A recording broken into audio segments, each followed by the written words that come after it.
Marginal 1-9. We'll begin by saying we welcome an old friend, Carol Lee, who has been recorder several times on my watch, many of them lasting many, many hours. I don't know how it is that Carol, how I keep looking so much older and Carol keeps looking ageless. Thank you, Carol, for attending tonight. And for the council members, yes, I know it's hard to believe when I tell you this, but at the end of this month, 10% of our term will have expired. Yes, I know. With that, I know that everybody wants to accomplish lots, so let's get right to it. So call to order. Can I have adoption of the agenda? Thank you. Second. Perfect. Any changes? Let's go. I would like to make an addition under committees. 8D, just a discussion on policy of the agenda for the IC. Murphy, any other changes? Councillor Barmanger? On table for C1, we've got 2 on table items that I'd like to introduce. Yes. Okay, 2 on table. So just as a heads up, Councillor Barmanger, when we get to that point, you will be the host. Perfect. Any other changes? Fighting down at the end there. Fourth thing under council, just a verbal update on the wood smoke issue. As I have a suggestion. So you will be number 4, if that's okay. Sure. Councillor Abbott. And could you also expand to early on your wood burning stove? That's what I wanted to talk about. Oh, sorry. I thought you said Whistler. No. Wood God, my burning. hearing is wrong. Thank you. I thought because we had the West Coast on. Okay, there we go. Councillor. And under council, I have on-table information just regarding plans for the Okay, festivities. We will make you number I. Okay. And Councillor Abbott will be following, if that's fine, Councillor Abbott? Sure. I'll take good as a yes. Okay, maybe we'll see if we get Councillor breathless after 3 things. Okay, going. Any last ones? All right, motion to accept. Good, second, all in favor? Done, we're set. Public participation, I saw a couple of folks. Nope. Put out the step check list. Yep, you'll get the list.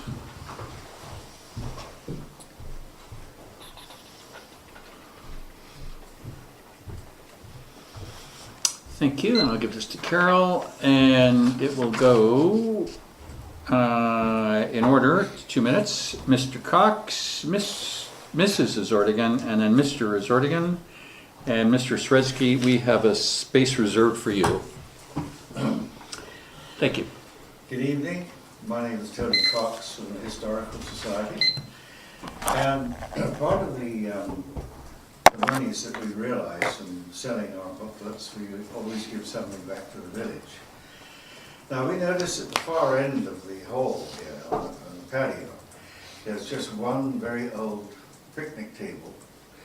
And we feel that a couple of nice benches would go in very well there.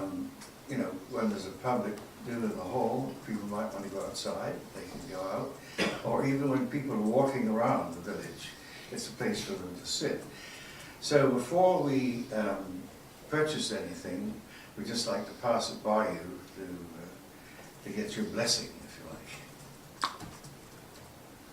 I have a couple of questions. Do you need any assistance in moving the items from A to B, or? I think probably we have to put them together. Okay. Yeah, we could do that ourselves. Yeah. All right. And more or less just in the red bricked area.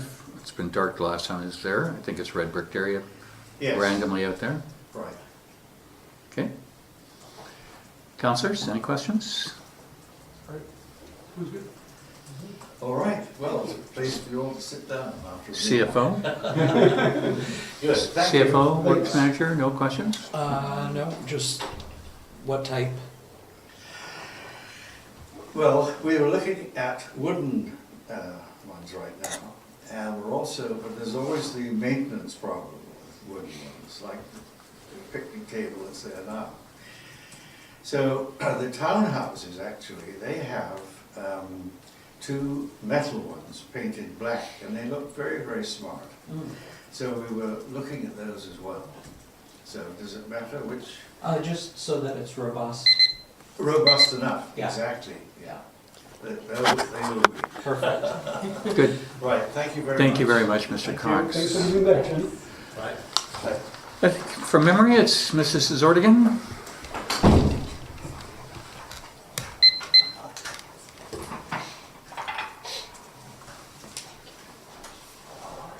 Good evening, everyone. This is Sarah Sorkin again.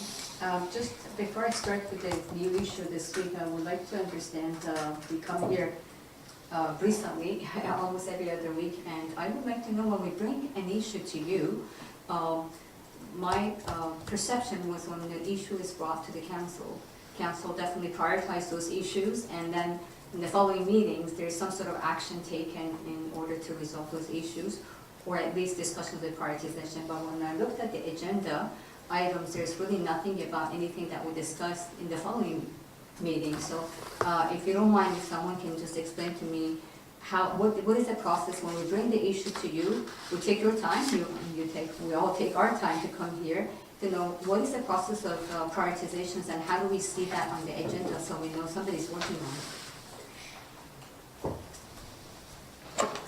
Maybe a question for the mayor or for the council? Whoever likes to take on the question. If this would be a set on behalf of my colleagues, the gist of your presentation at the last council meeting, which was March the 5th, is on page 16, and it's verbatim. And the issue was the filming policy changes. And my understanding is that the Chief Administrative Officer, who's not here today, was going to be providing us with a new filming policy recommendation. I can't speak on his behalf, but I'm sure it's going to be within the next 60 days. And the comparatives of what he has are the last two, I presume it's the last two. The one that occurred in Kelvin Grove, and I think the one that did go ahead, and I'm looking for a nod here, it did go ahead in Brunswick Beach, but I don't know any other particulars about it.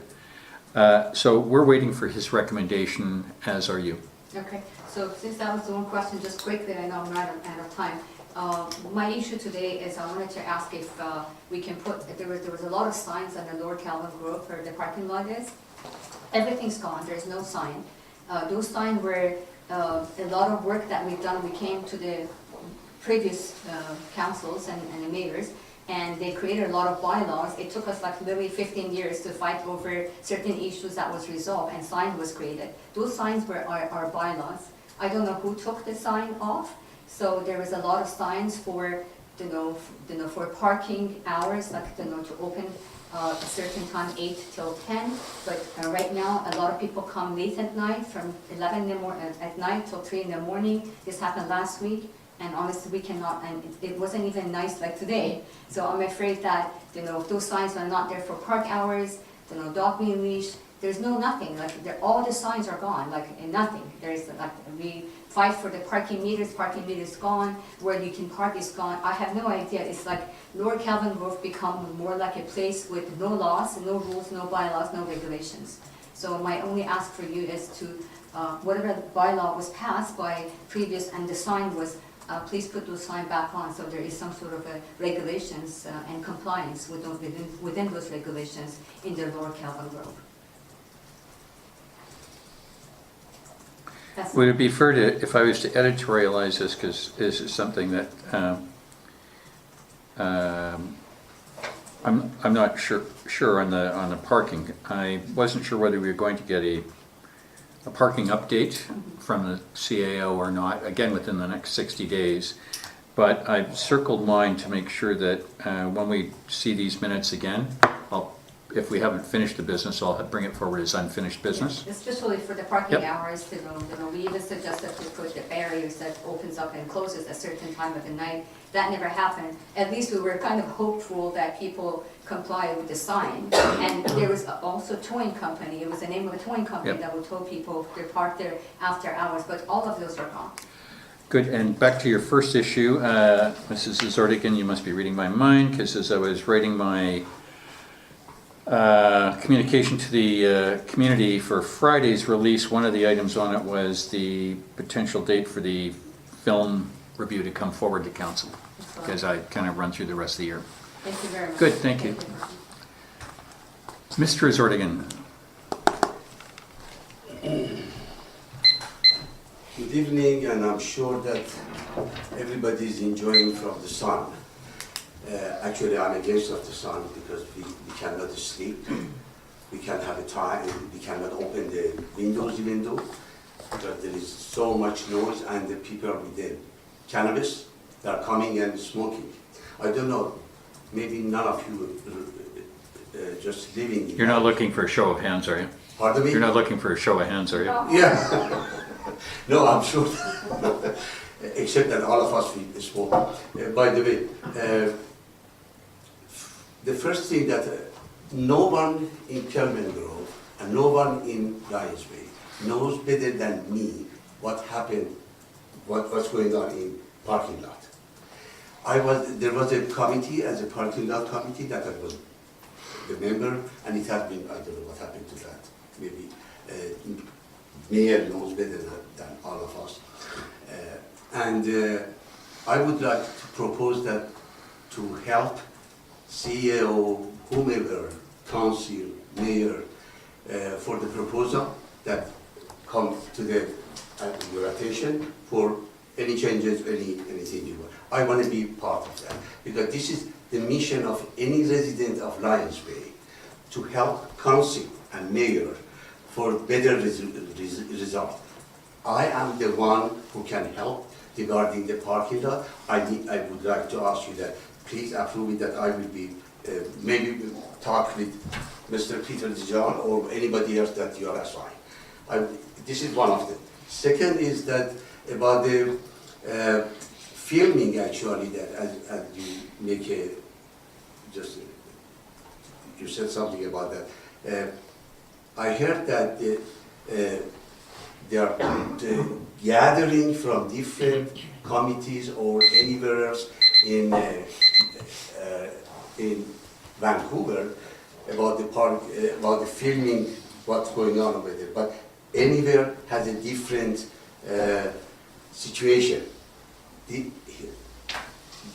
this parking lot and Lower Kevlin Grove is not a commercial, it's a residential. This is the main point. By the way, barrier for the parking lot is very important, and there is a few signs that it says that parking, it means come over here. Anybody that passing by from the highway, they come over there and park for what?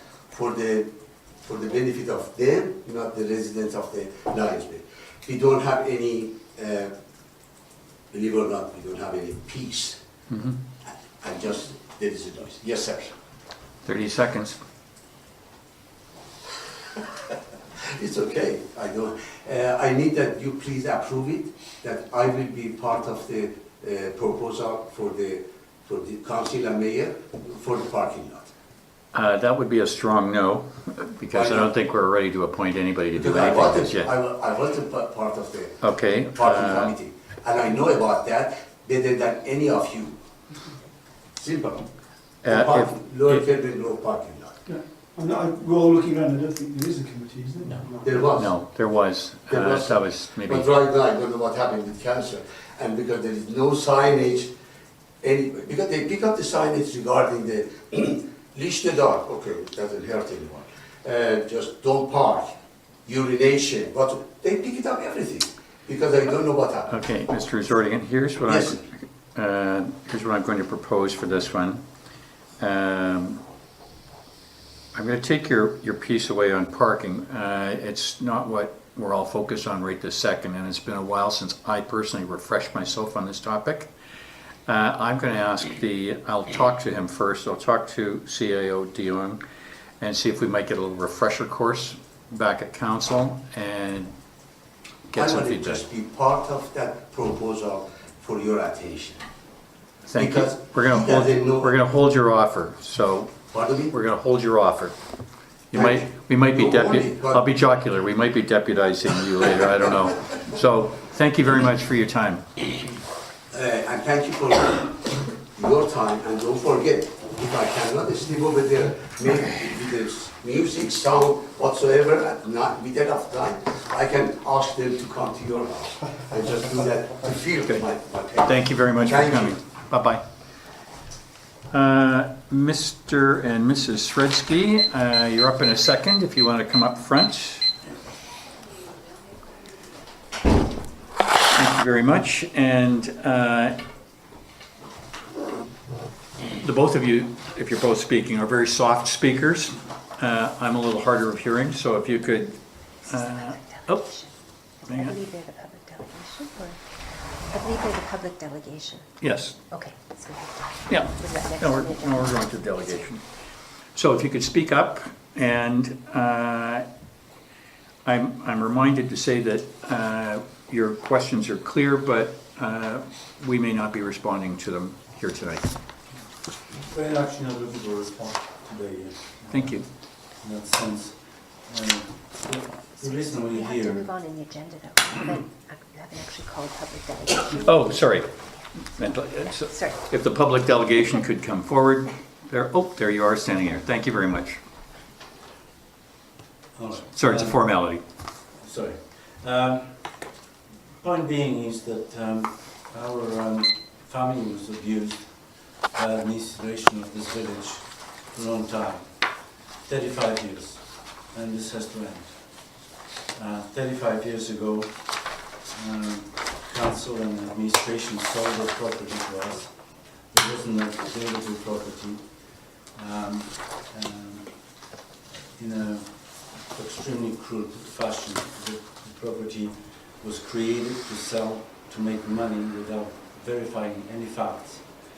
It was sold to us as a buildable property, and it was not, also it didn't have a properly set easement for the water lines going down to Kevin Grove, had a private driveway in the middle of it, and made it impossible actually to build a house on it. After selling, cashing money, village refused to give money back because they already felt they were sold it, and problem will solve itself somehow. Well, 35 years ago, and every few years we're going through a hell, and now it's again another stage of just the same with this drainage issue on Ocean View Road. We're both engineers, well educated, with lots of experience, 43 years myself, building projects.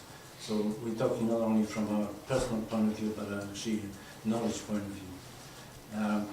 The assessment by a works department for the individual proposed that to review drainage that was caused by a single house inquiry, 220 Ocean View Road. In the letter that you received, our council received the previous one a few years ago, and recently, I think, which has a lot of misleading facts, actually, shortened facts, just words with some untrue stories. The point being is that there is no issue in drainage of Ocean View Road per se. I asked office, I asked village works manager to provide any report that actually was assessed that is a problem. There was nothing done so far. Just another wisdom, and let's spend some money and see what we can recreate. What work department manager suggested to reinstate the culvert that was previously on the property that we live on. which is completely unnecessary, does not solve any problem, even if there is a problem with the drainage, and I'll get to it in a minute. Because that little pipe that was there, the culvert, was installed when there was no house. This was prior to any construction on the site. Secondary, the cost of redoing the culvert will be astronomical. For reasons I outlined there in a first letter, point by point. First of all, total destruction of the garden that we created after a few years ago being told that this is done deal and we leave you in peace. The village left tons of asphalt, which we with our bare hands pulled out of there, brought topsoil and planted it because we looked through some of our windows at that area. And the reason the cover was moved nothing to do with us. Actually, when the cover started to leak and undermined our foundation and flooded the basement, the previous administrator and manager decided that they would cut like most of the places in the village, cover underneath the street and drain the water down, just the same is done everywhere else. Right now, to reinstate that will take enormous effort because we have to be twice as long pipe, we have to have bends, we clog after a few years just the same as it clogged on Ocean View Road at the lower part, which foolishly superintendent years ago buried the ditch for his own whatever idea. It will not only destroy the area, will probably create more problems in the future, just the same as the previous one did. The previous pipe was in winter blocked by ice every year. I was the one that digging, breaking the ice every year. Then it flooded our property. And there's no even physically reasonable way of placing the pipe again. A, it has to be twice as long. B, it has to be deep. From 2 meters to 4 meters in depth behind our house. The excavator operating, they'll probably destroy our house to start with, and I have no idea where the soil could be even placed for the process of it, because there's no room for it. The only reason that easement is there, which actually, out of my kindness, I enlarged to double the size to include the water lines, because the councillor sold us the property in its lack of wisdom, actually had the water lines completely out of the easement. Had I built a house on top of it, would have been even bigger disaster. Digging the trench over the high pressure water lines, 2 water lines, 8 inch pipes, with the excavator for a silly purpose, can create a disaster if the excavator ever hits those pipes. And the cover has to be right on it. The pipes are starting from a level where the station is. If you ever walk there, I encourage you to take a good look at it. Completely crazy idea. There is no issue with the drainage of that street. I honestly spent 10 years, last 10 years, judging water flow and speed of velocity of water by itself, to the point I can actually just resolve. So dealing with the information there is a no-brainer for me, and I can tell you there's no issue. If you look at the photos that I submitted to you, I just want to point out to you something. That on page 2, there's 2 different reports, but page 2 and page 4 are photos. The page 2 on the top of it shows that ditch for last, just the same every day, because we walk there every second day, without any water for last 3 months. It's winter time. If it rains, it's more at its maximum. On page 4, the top 2 pictures show the at its maximum. We took those photos specifically a few years ago to understand what is the water level there is, and compared it to a similar street of the same inclination in Kevin Grove, which has no problems and is 5 times volume of water. So I would like to understand where is the problem to start with. But even if there is one, the act that was performed by Village Works was pointless a few years ago by putting a temporary black pipe in the lower part of the area that has nothing to do, in any case, to assist people to 20 houses, even if there was a problem. It has nothing to do with it. What I propose, if anything to be done in sensible, inexpensive fashion, is to, as I said in writing, cut that pipe in half, lengthwise, and bury all the way length from the cover 245, and prevail any possible issue, if there is any issue, to house 220. I've asked the owners of house 230, because there were claims of other people who were actually complaining in that letter, which is completely untrue. They told me they never had a single problem and never complained about it. So, exaggerated issue. And one thing I want to tell you also is that if you ask a consultant, and I work for consulting companies just the same previously, for advice for $10,000 or $15,000 is a teaser to get the bigger project happening. Okay, it's a volume of money that is good enough for 3 engineers for 1 day or 1 engineer for 3 days on a good occasion. So I suspect that they won't even look at this realistically. The suggestion probably will be drain water here, drain water there, without any realistic approach to the circumstance that we have. And I'm honestly telling you, we've had 5 years of misery with this thing. It has to end. We don't want to see any excavators on the property. Good.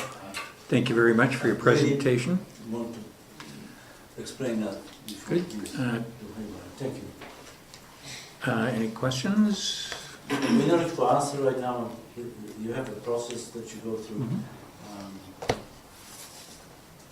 No questions? Go ahead. I just have a general question that I make a very compelling argument as a new councillor. A lot of this information is new information to me, and I would say having a study would probably just validate that once and for all. Study, as I just said to you, what kind of study? There's no water coming through those ditches for months. But we can't do nothing. We can't just sit and do nothing. We do have drainage issues. We do have a big black pipe that's unsightly that needs to be dealt with. Why is that pipe there? But I don't want to. But I'm just saying, in general terms, I don't think there should be a reluctance to do a study that gives us a firm answer. No, I'm not against the study. Yeah. It's a real study, but I'm just saying. Exactly, and it needs to be a real study. Study. It needs to be a study that has where the scope of work and the terms of reference make sense. This is information that's valuable information that should be part of that study. But again, I don't think there's a good argument to not do a study. Yeah, but also there's a level of ignorance imposed on us for 35 years that it overflew and it has to end. I'm just telling you. I'm telling you that because every man has its threshold, and that's what I am. All right, thank you. I would just like to clarify that this issue is not being driven by any resident complaints. The resident that provided the information to the DIC committee was not the cause of this study. The cause was a discussion brought up at the infrastructure committee by committee members, and that's what precipitated this. I don't want the impression out there to be that this is being driven by a single residence or several residents' complaints. It's not. Okay.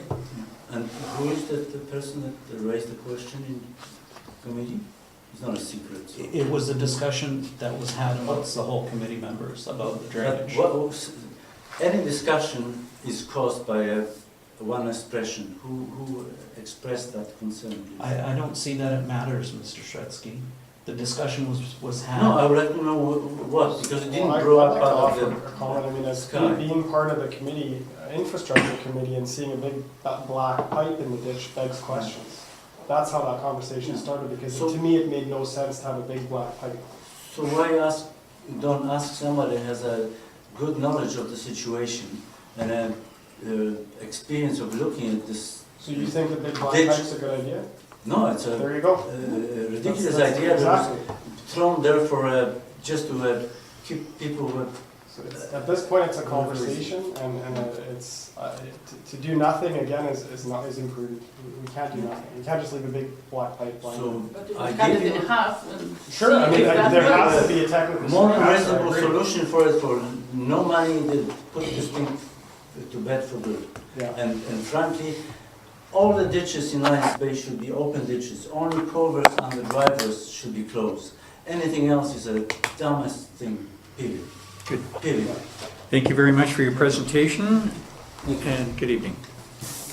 All right, thank you. So, next we're on item number 5, the review and approval of minutes of prior meetings, which then starts on page 15. A motion to accept the minutes. Second, thank you. Any discussion, changes on the minutes?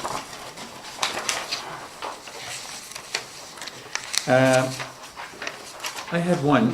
Was the font enlarged on this, or my eyes getting kinder with this? It seems more readable. Did somebody try and sneak one past here? It just looks bigger. Maybe the paragraphs just line up better. I don't know.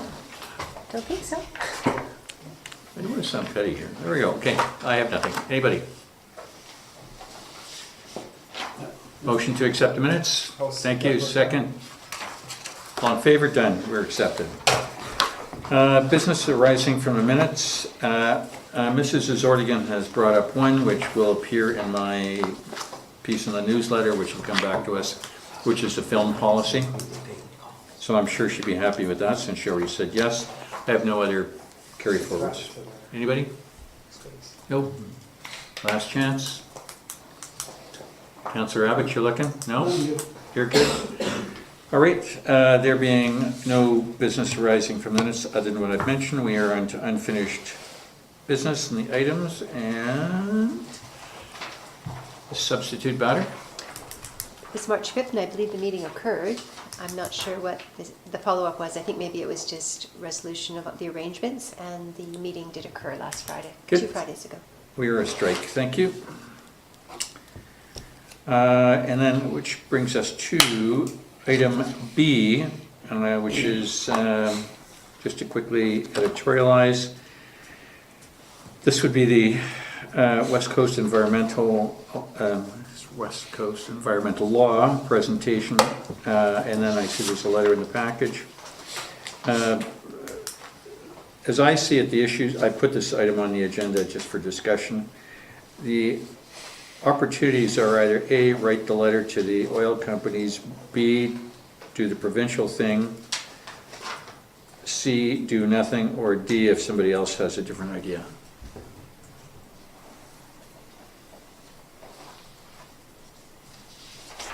And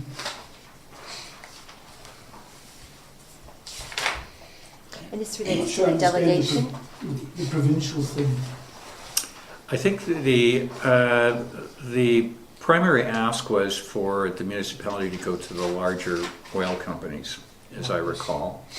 The secondary opportunity was to lobby the government, the provincial government, and say you are the more appropriate body to be acting in this fashion, chasing the oil companies, or not chasing, going to the oil companies directly versus the municipalities. And I think I thought he had provided a sample letter, but I can't actually remember whether I saw it or not, but it did get me to this. So that would be the opportunity, is to say we're not going to do it, but we'd ask the provincial government to consider it. Well, I think on the first idea, I have some reservations. I think Councillor Obama, I wouldn't stand to speak for him, but I think he has similar reservations, made it clear. And I've read a few other articles from others since. I'm not comfortable, it's well enough thought out, and there's no free money in the world. You don't get anything for free, you work for all the money you get, and I think we don't know the unintended consequences of this yet. Someone like West Van thought it was free and decided to have a go at it. They make better resources than ours. I don't believe we're ready to go there yet. Certainly not in the form it's in at the moment. Does your view, Councillor Abbott, extend to, I mean, the option B, which is what's here, is the provincial government approaching this? Is that, I mean, that's kind of the Diet Coke solution of the first one. Or does your rationale for the first point equal the second one?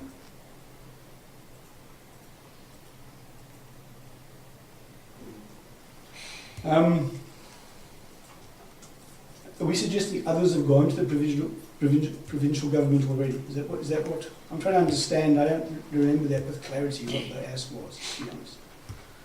Is there a suggestion that other municipalities are asking the provincial? I think from Mr. Cornwall, I believe, when I asked him the question, and I think he'd said, take it for just kind of to refresh your memory, I said of the 20 municipalities, had they all joined in on writing directly to the oil companies? And I think he said no, that either 2 or 3 had chosen not to do that, but to go to the provincial government and ask them to be the steward of the action. That certainly gets that at least one arm of separation. If we don't get dragged into some sort of lawsuit. But ultimately, your core principle is unchanged. Yes, I think it's not well thought through. Okay. Councillor Bormere, I see No, you're rumbling. My view on this is clear. It's I don't believe in punitive actions. I believe in providing alternatives, 100%. I think as a community consumer-based society, this is what we do. We look for options, and we look for what we can do with our money. And if there's an attractive option out there that's a green option, most people will go for that. So that is, I'm a firm believer in that. This idea of punishing companies that are providing energy that we need to heat our houses, to drive, to get food in the stores, makes no sense to me. So I can't support it in any way. Fair enough. Councillor Cunliffe, you can say or not. Well, I kind of support the base idea behind it, but I agree with Neville's point that we're not in a position to get ourselves into something that, these are waters that we do not know what swims in, and the potential unintended consequences, I feel, are really too serious for us as a small community to have to shoulder. But I do like the idea of going to the provincial government and being on board with them taking action of some sort. I also see Norm's point, the punitive part. I think it's more just standing up and saying that we recognize that we need to take a better approach to our greenhouse gas emissions. But yeah, I don't think I want to hop on some sort of bandwagon lawsuit. Good, thank you. Councillor Bain? Well, we can make this an even unanimous one, because I'm surprised that they don't see the unintended consequences, because to me it's quite obvious that if you're going to punish the fossil fuel companies, they're in the marketplace to make a living. If we increase the cost by getting something to us, they only increase the cost of their fuel because they have to survive in the marketplace. And the end result is that we'll pay more for the fuel. We're not going to change anything, just pay more for the fuel. And seeing as all our living here is dependent on, like, food, clothing, materials, and everything is dependent on transportation to get it here, and even us going to work and stuff. And there's no alternative to fossil fuels right now. The infrastructure's not there. Nice. Me? I'm just trying to put a chain here. Anyhow, my conscience won't let me support any action I believe would negatively impact the residents here, and I think this definitely would. with no gain. It's making a statement, and if we were to write a letter to the companies, I think it's just a bad idea. The Whistler example you used, I thought was poignant. And the second alternative is we're basically lobbying the provincial government to do something that I don't think is a good idea in the first place. So my option is to do nothing with it. Thank you very much. Then here's what I propose to do, that I will read this, and if there's nobody that's going to put a motion forward such that there'll be a seconder, it will die on the table, and that will be the end of this discussion. So what is on the agenda is that a letter be sent to Premier Horgan requesting that the province of BC review the potential for legislation which will incentivize the largest greenhouse gas emitters to substantially mitigate their GHG emissions and require compensation from those which fail to do so. Can I have a motion? There being none, it does not carry. Good. Next item. Reports. Put my CFO hat on now. So this is the 2019 budget. It'll be the third time you've seen a version of this budget. As we had left the last meeting, staff were directed to come back with a lower tax rate. So we've come back with a 3% tax increase to cover operational expenses as well as the proposed capital and supplemental expenses. The biggest change we made is we went into the supplementals, and the public works and the fire requests had been ranked, so we just removed some of the lower prioritized requests, and we came to a tax increase of 3%.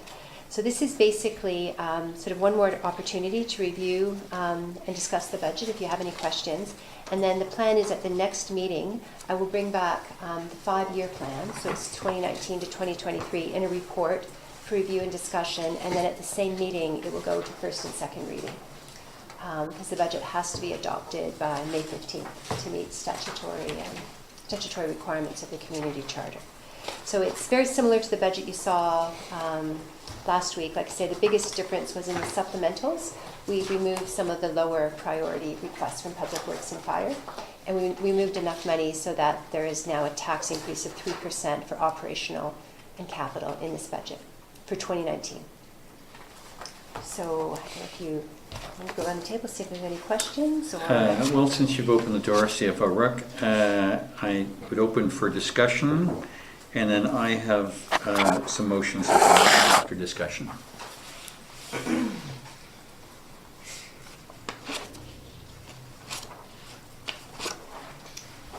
Or if there is none, we can go right to it. I had oh, okay. So for the expenditures on the first page, expenditures have decreased by 1.2%. And that's before we add on the supplementals, is that correct?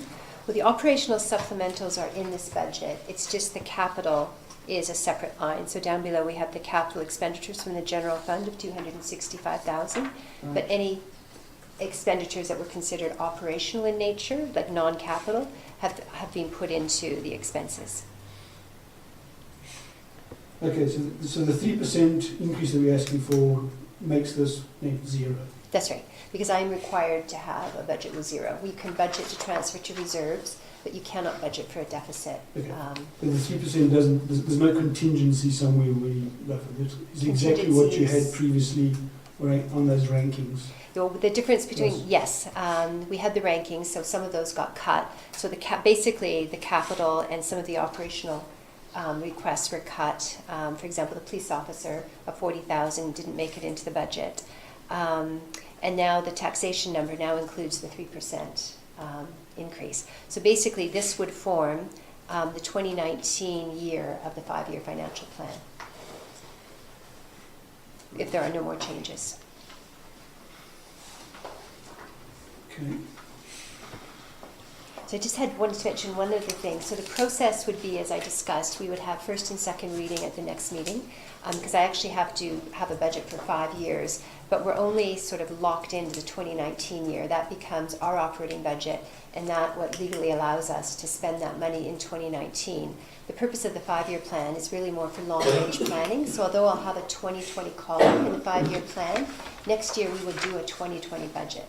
So it seems, there's time, you're not locked into that 2020 budget, but one of the purposes for it is we cannot operate the municipality without a budget. So at January 1st of 2020, we will essentially be acting from the 2020 budget, so that allows me to continue to pay employees and do things like that. But we will actually go through the same budget process next year, and then we will sort of fine-tune the 2020 budget. But because of that, I can actually not spend any of the capital until we adopt the budget. And I'm going to be asking for a resolution for council at this meeting to approve the CN parking lot improvements. They're in this budget and you've essentially approved them, but because the budget's not adopted, it's sort of a technicality. We can't spend that money. And there's some urgency to the CN parking lot. We're very close to finalizing the lease with CN. We've made, the CAO De Jong has made some good progress on that, and that will be coming to the next meeting. But until we sign the lease, we actually can't do, as soon as the lease is signed, we'll immediately want to start working on the CN lot, doing the drainage and the paving. So I'll be asking for a resolution that says that council approve the 2019 budget for the CN parking lot improvements in the amount of $29,200 to enable work to commence on the CN lot prior to the adoption of the 2019 to 2023 5-year financial plan bylaw. So it's a bit of a formality, but basically all of these things in the budget that are non-operational, we actually can't spend that money until we've adopted the budget. So I'll just table that, but I just wanted to let you know that that resolution would be coming. So this closes the door on any new 2019 capital projects? Yes. It does. Pretty much. So after tonight, we would have to decide, finalize our capital budget and our operational. So any new projects 2019 won't happen? No. Other than that was the purpose of going over the supplemental and the capital requests for the last 2 meetings, was to lock this down because we have to adopt, like I said, by early May. That being said, I just in terms of budget process, if something were to come up and it was an emergency or we needed to do something, then we could do what we usually do, what's called a budget amendment. We've never had to do one since I've been here, but we would come to council and say, barring a disaster, we have $200,000 that we need for an imminent road repair, and we would take that money from reserves and then we would adopt an amended budget. But generally, budget amendments are only used for emergencies. CFO, could I rephrase Councillor Barmier's question, and let's just hypothetically pick $5,000 as a number, which may not be here but may occur. I'm sure we could find out within our budget somewhere. Yes, like they say, it's not locked down until you do, actually even technically after first and second reading you can still make changes. So we'll discuss, I'm assuming, like your report tonight. And there are still things I can do to, within reason, keep the tax rate increase at 3%. And one of them is, it's looking like 2 of the new employees that we were hoping to hire, the emergency coordinator and the office coordinator position. We had tentatively, I budgeted for I believe May 1st start, and it doesn't look like that will happen now. So if I extended that to June 1st, that would free up some money in the budget. So it's not cast in stone yet, but we're getting to I still have room to absorb some small things without increasing the tax rate. But if you suddenly decided you wanted to add a $50,000 expense here, we would have to increase the tax rate to cover that. So I think relative to your potential request, Councillor Barmier, I really don't see an issue with the budget. Yeah, I think the on-table information might cast a bit of a question about, and this is where I need to get into sort of more technical question to Pam about showing money in the purse for a potential capital project that could be grant funded. So it sounds like they want to see the money there. I guess this gets into like a commitment. There's language in the NRC grant that talks about the applicant showing that they have the money to support the rest of the grant. So if the grant's 75%, the applicant needs to have 25% in the bank. That's there's more to this discussion. I think it'll come up. We'll get Okay. to it. We'll get I think to it. We'll get to Yeah. it, right? We'll get to it. Okay, That's what, well- that's what I'm But to getting at. answer that question, that would be, just use it not specifically for that, if there was something you wanted to add, and there was, the Whistler grant is a good example. We've put in for fire a Whistler grant, which is 100% funded. So I put the capital expense in, and I put in the revenue from the grant, assuming we would get it, and it nets to zero. There's no tax impact. But I still need that in the budget to authorize the us going for the grant and to purchase the capital. And then what would happen if we were unsuccessful with the grant? We wouldn't make the purchase, so it would net out to zero. And conversely, more with your example, if you propose that you'd like to do this project 75% grant funded, so let's say it was 100,000, 75,000 I would put in as revenue for the grant, and then council would have to make the decision how they would fund that 25. If they wanted to draw from reserves, then I would just show a draw from reserves, and there would be no impact on taxation. In the case of the water tank, we showed our share coming from a loan, and then we subsequently were successful with the grant and got the loan, or it could be funded through taxation. So there's different options of funding. So that's just generically kind of explaining how we would come up with our share, so to speak. So for all the projects we're doing through the loan authorization bylaw, the decision was made by council. They would be funded by the loan, with the by the grant if successful, and the balance from the loan. And we're locked into that scenario through our loan authorization bylaw. And it has to have a better than 50% grant, Yes, and the balance would be covered through the loan. which, back to Councillor Bomo's suggestion mentioned earlier, so which means for 2019, there will be no more money for capital expenditure. That's correct, yes, Okay. once we lock So down the budget. any plan we have to develop other capital projects, be they I don't know, a road repair program that we're talking about, could only happen in 2020. Yeah, and which is really reasonable, because if you think of the process of applying for a grant application and the different things, barring an emergency, you would probably start thinking about that now and thinking about the 5-year plan. I'm thinking about non-grant fundable things like getting around to fixing our roads. No, exactly. If we ever come up with a plan, it could never start until 2020. It couldn't, but what I'm saying is, even if you decided now, the council was directing, let's fix that road, by the time we got around to doing the plans and doing everything we had to do, construction wouldn't start until 2020. So, I continue to struggle with how slow we move, but okay. Yeah. I move a little faster than well, but it's okay. Well, then yes, then if you had wanted to do a road this year, the time to introduce it was when we were talking about the budget. So I know it was hard, this was your first budget process, but I know I sensed a little frustration last time in terms of looking at the supplementals, why are we discussing this? But the idea is we list them all, and that's council's opportunity to talk about them. And I think we'll be talking more about this as we get into sort of our annual strategic plan updates. That's the perfect time to talk about that. That's where we need to get to. That's right, and that's where it starts, and then we trickle down. So this year, because I didn't really have anything other than, and it's a huge, our loan authorization bylaw, there's a huge number of projects in there that we said we would do over the 5 years, but the grants aren't coming as quickly as we had anticipated. And you're right, the next step will be to start deciding, and it's a hard decision, what projects we will do that we won't have grants for. And we'll have to think of alternative ways of funding them. And loans are not an option unless we go back to the public. Okay. Okay. Just Your one, budget 101. yeah. So one last question on this budget.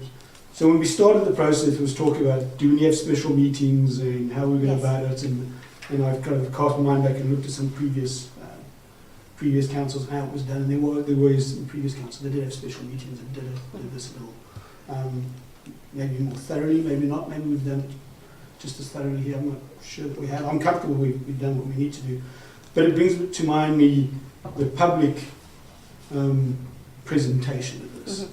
I think it's been suggested by a few people we need something clear and simple that is on one page, not 5, that needs to go out to the public.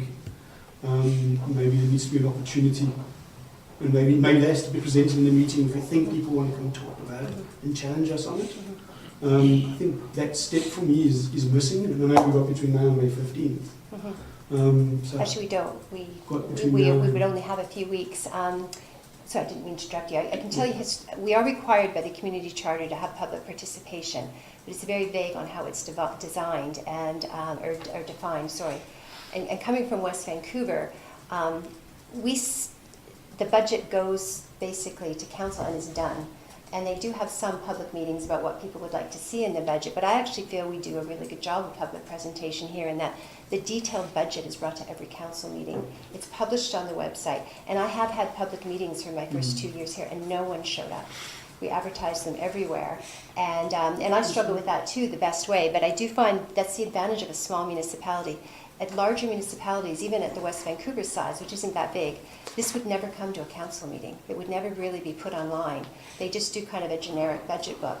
And it is pretty much impossible to get your budget onto one page. Like, this will be the bylaw, this sheet here with the 5 years. But the talk we have about every meeting about the capital and bringing the supplementals and publishing them on the website and putting them in the council package. And actually, I think all of you and the mayor has done an excellent job, every village update, talking about it. I actually think we do a really good job of public participation. I'm finding that, I don't know if people are just happy with what we're doing, but it's out there and no one comes to the meetings. Right. Every village update we say the budget will be discussed at this meeting, and it's been my experience when I do the public presentation, like, no one comes. They're just, I don't know that it is apathy. I think maybe, I mean, people, not a lot, but people stop me in the store and they mention things that they've seen in the package. And I'm not saying that it can't be improved. I just struggle with how we do the public presentation, because the budget is not simple. You can't sum the budget up in a nice little one-page sheet, as I think you're finding out as you go through it. But all of this has all been made available to the public, week after week after week. Yeah, it's here and it's available, I get that, but it's our responsibility to communicate and make sure people see it and read it, not just by putting it in the council package. I still think we need to engage the public somehow. And the one page term is just used loosely. I don't know how many pages there is, some sort of bullet points. I do think we need to, between now and when we approve this, and yeah, well, maybe I'll become jaded eventually as well, but and I understand if you've done it several times and people haven't shown up. I think the least needs to be some concise village update that kind of says, you know, here's your last chance, you're going to approve this budget, this is our 2019 budget, it's done by hand, and this is how it's changed on this council. You know, we have some tax increases in here that people should be able to be allowed to challenge us on. And I don't know that just talking about here is enough to have gone and done the public participation the way it's, you know, the way it's mentioned. The way it's One thing I wanted to declare, I hope I didn't come across as jaded, because I don't mean to be at all. I'm a big believer in public participation. Yeah. I've tried many different ways to do it. There's so much more detail that comes to the meeting because I do want people to see it. And that's why, you know, we started, like I say, advertising the village update. So anyway, I'm not saying we can't do a better job, but I hope I didn't leave the impression I'm jaded, because I'm not. No, sorry, I want everyone. I used that term. Yeah. I didn't. No, I wasn't insulted. I just to- wanted to make sure that I am a big believer in the public participation. I was more saying it that compared to other municipalities, we really do get it out there. Like every schedule I do is made available to the public. So, but you're right. It is hard to capture. I mean, West Vancouver didn't get people coming out either. It's something I think all municipalities struggle with. Is you can provide the information, but you can't make people read it. There was a document presented to council 2 councils ago. I think Mayor McLaughlin will remember this, on the 7 core values of public participation. And if I remember correctly, your quote was, "I'm going to keep that in the front of my binder." I have one in the front of my binder, and maybe I'll share it afterwards with all of us. And I do think that it's responsibility on us to continue to try to over-communicate and tell people. It has been mentioned in the village updates, and I think between now and the 15th we have to do, you know, one more thing, just one last clear, not lost in anywhere else. Budget getting approved next week. And that's the focus of a village update, I think, is probably the best way to do it. It was in last week's. The budget was mentioned, the salary increase, and there was a direct link to the budget report. So, again, I struggle with what else we can do. We talked about the budget. This is the budget increase we're proposing, 3%. And this is what the highlights of the budget are. Click on this to see the budget. We could put, you know, the signs where we put town hall tonight, budget discussion, Yeah. next council. Yeah. That would be the only other way outside of knocking on people's doors who don't read the village update that I can see of communicating to people that the budget is up for discussion.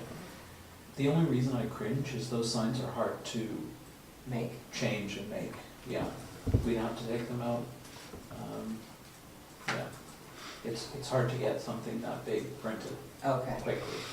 We did do it my first 2 years here. We had it was a public meeting about the budget, and that's what no one attended. So then, I'm not even saying a meeting, No, just yeah. at budget next council meeting. yeah, and then we started having it at the council meeting rather than a separate meeting, and no one was attending. So that's why I thought this year's approach would be to just get it in the village update, provide a link, put everything in the package. I know it seemed overwhelming, everything that went in the package, but I just kept putting it in the package, and All right. yeah. CFO. Anyway. I'm going to go to a motion in a second, but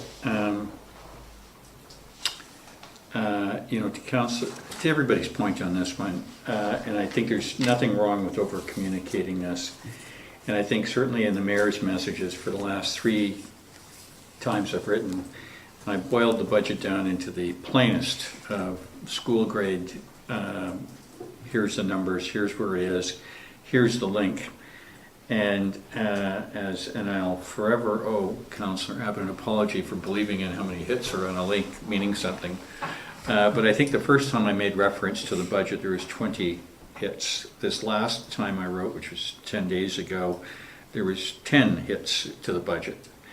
Now, the casual observation is that when 700 emails go out and 500 are opened and 125 odd other links are opened within the update and only 10 go to the budget, that tells me that not a lot of folks are looking at the small details.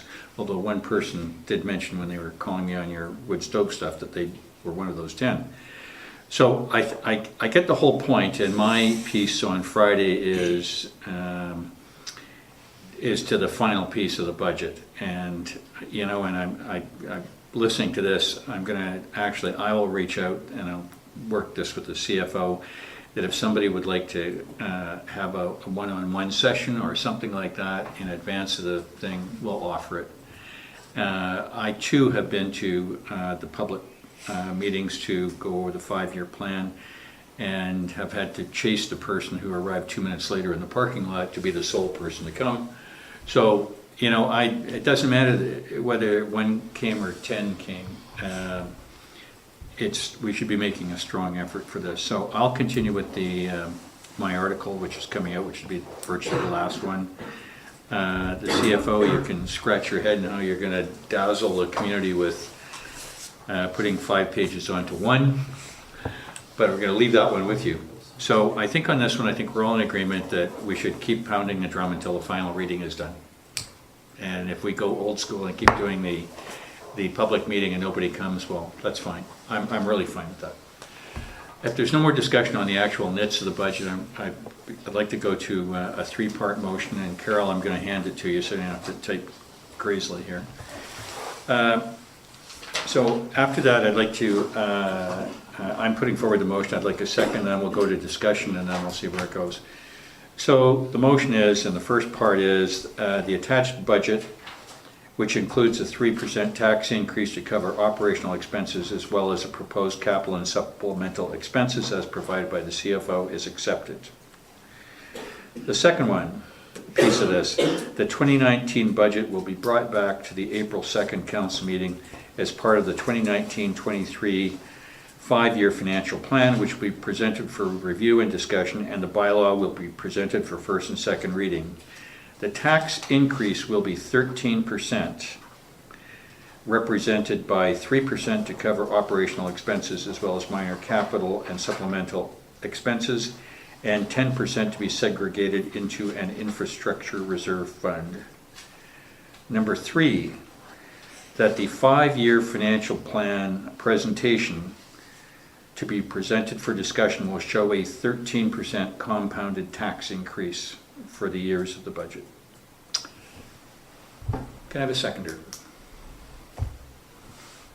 Thank you. Discussion on this. I'm happy to itemize where I'm going with this. The 10%, I think definitely needs some further public participation, and I would expect it would get it. I would hope it would get it. Not one email last time I wrote. It was proposed in the last village update. I know. And Councillor Abbott, you know the example I'm thinking of where Yeah. people just do nothing and suddenly 30 people are standing at your car. And I'm going to pound it again, and I think we'll pound it again after that too.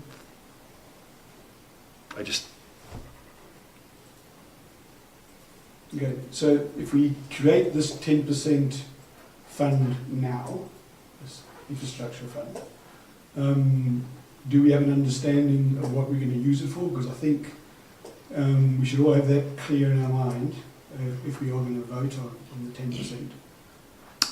The rest of it obviously we've covered up until now. Yeah.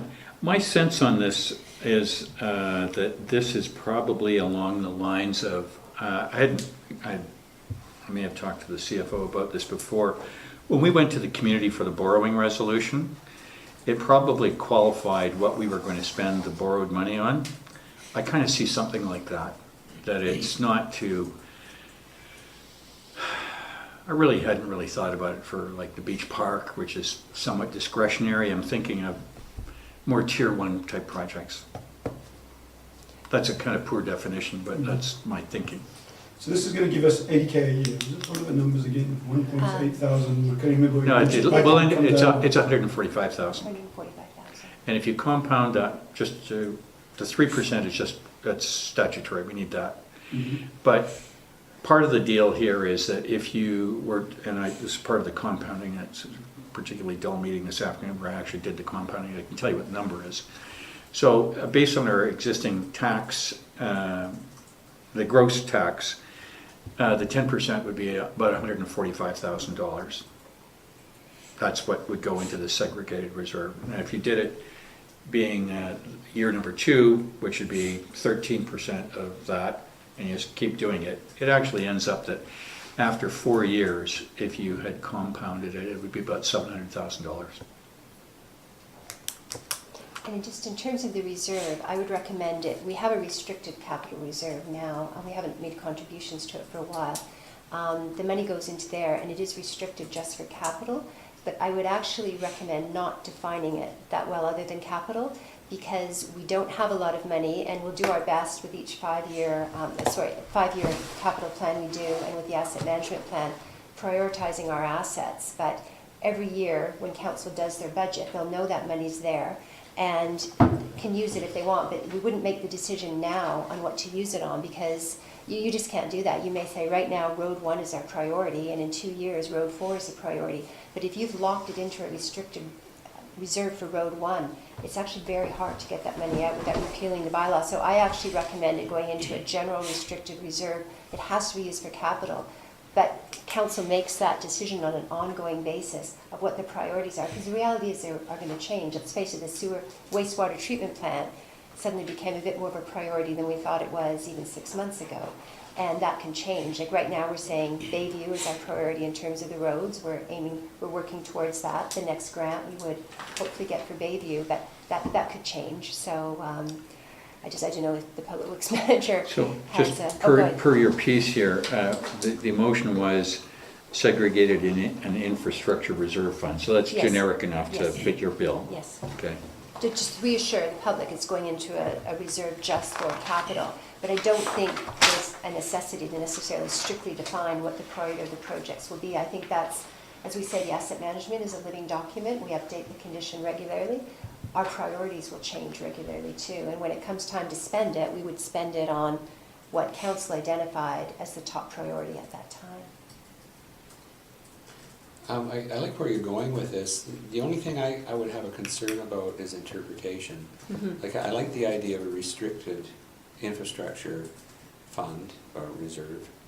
But I would be really disappointed if a council so many years down the road decided that something was infrastructure that really isn't critical infrastructure. How could we do that without saying we want it for this road or that road? You don't need to be that defined, but we do need it for critical infrastructure only. Like if somebody wanted to put lamp standards along the road, I'd hate to see reserve money going for that. That's kind of ruling from the grave though, isn't it? Yeah, but you'd like to think that what we do now will impact for the positive way down past our time. And I wouldn't want to have to control everybody from behind, but just so long as everybody gets on the same page that this is for the really important stuff, it's not for the nice to haves. You could say maybe work with the CAO on bringing forward, we could even a new reserve or changing the reserve policy, saying as identified, priorities as identified by need is defined by the asset management plan or something like that. Just to have a, like not a specific definition, because I agree with you, it can't be totally undefined, but I've just seen from some reserve courses I've taken that municipalities can get into trouble when they put it into these separate silos for projects. And then these are restricted reserves, so it can be very hard to get the money out if you need it for something else. And especially, we don't necessarily know what our priorities are. So, Right. so I take your point, and we could craft some wording around a reserve, I think, to reassure people. I mean, that's kind of what I was getting at, or thinking about getting at, is the asset management plan being terms of reference for that reserve fund, because we've identified our assets, we know they need replacement, we know we don't have the money to replace them. This fund, in my mind, is for that. Yes, Okay. I think we can put some language around it. yes. Are we able to spend that money through the works department? Because it's capital that's not operating, but we have this excavator. Could some of those capital projects be done by the works department by ramping up their resources? Or does it have to, by definition capital, does it have to be from an outside source? No, it could be public works time as well, equipment, supplies to do a project, yeah. But the only part that we'd need for the reserve would be the supplies, because public works time is already budgeted for. Yes. So we actually don't need to budget for that. So if we had a project, I guess you're saying if there was a road repair, not a road repair, a water road main project yeah. that we decided public works would do, we would only have to draw from reserve the money for the materials to do that, because we don't have to double budget, so to speak, for public works time. It's not like we pay them twice because they're working on a project. We're paying them anyway, so their time essentially is in the operating budget. So the capital component of anything that public works did would only be the materials we had to buy to create the capital project. So it would make those dollars go a lot Right. further. However, there would be trade-offs in operational things that would not get done, regular O&M, because we're so small. Yeah, I guess I was thinking of, did it make sense to have a crew? We actually would have to supplement the works department.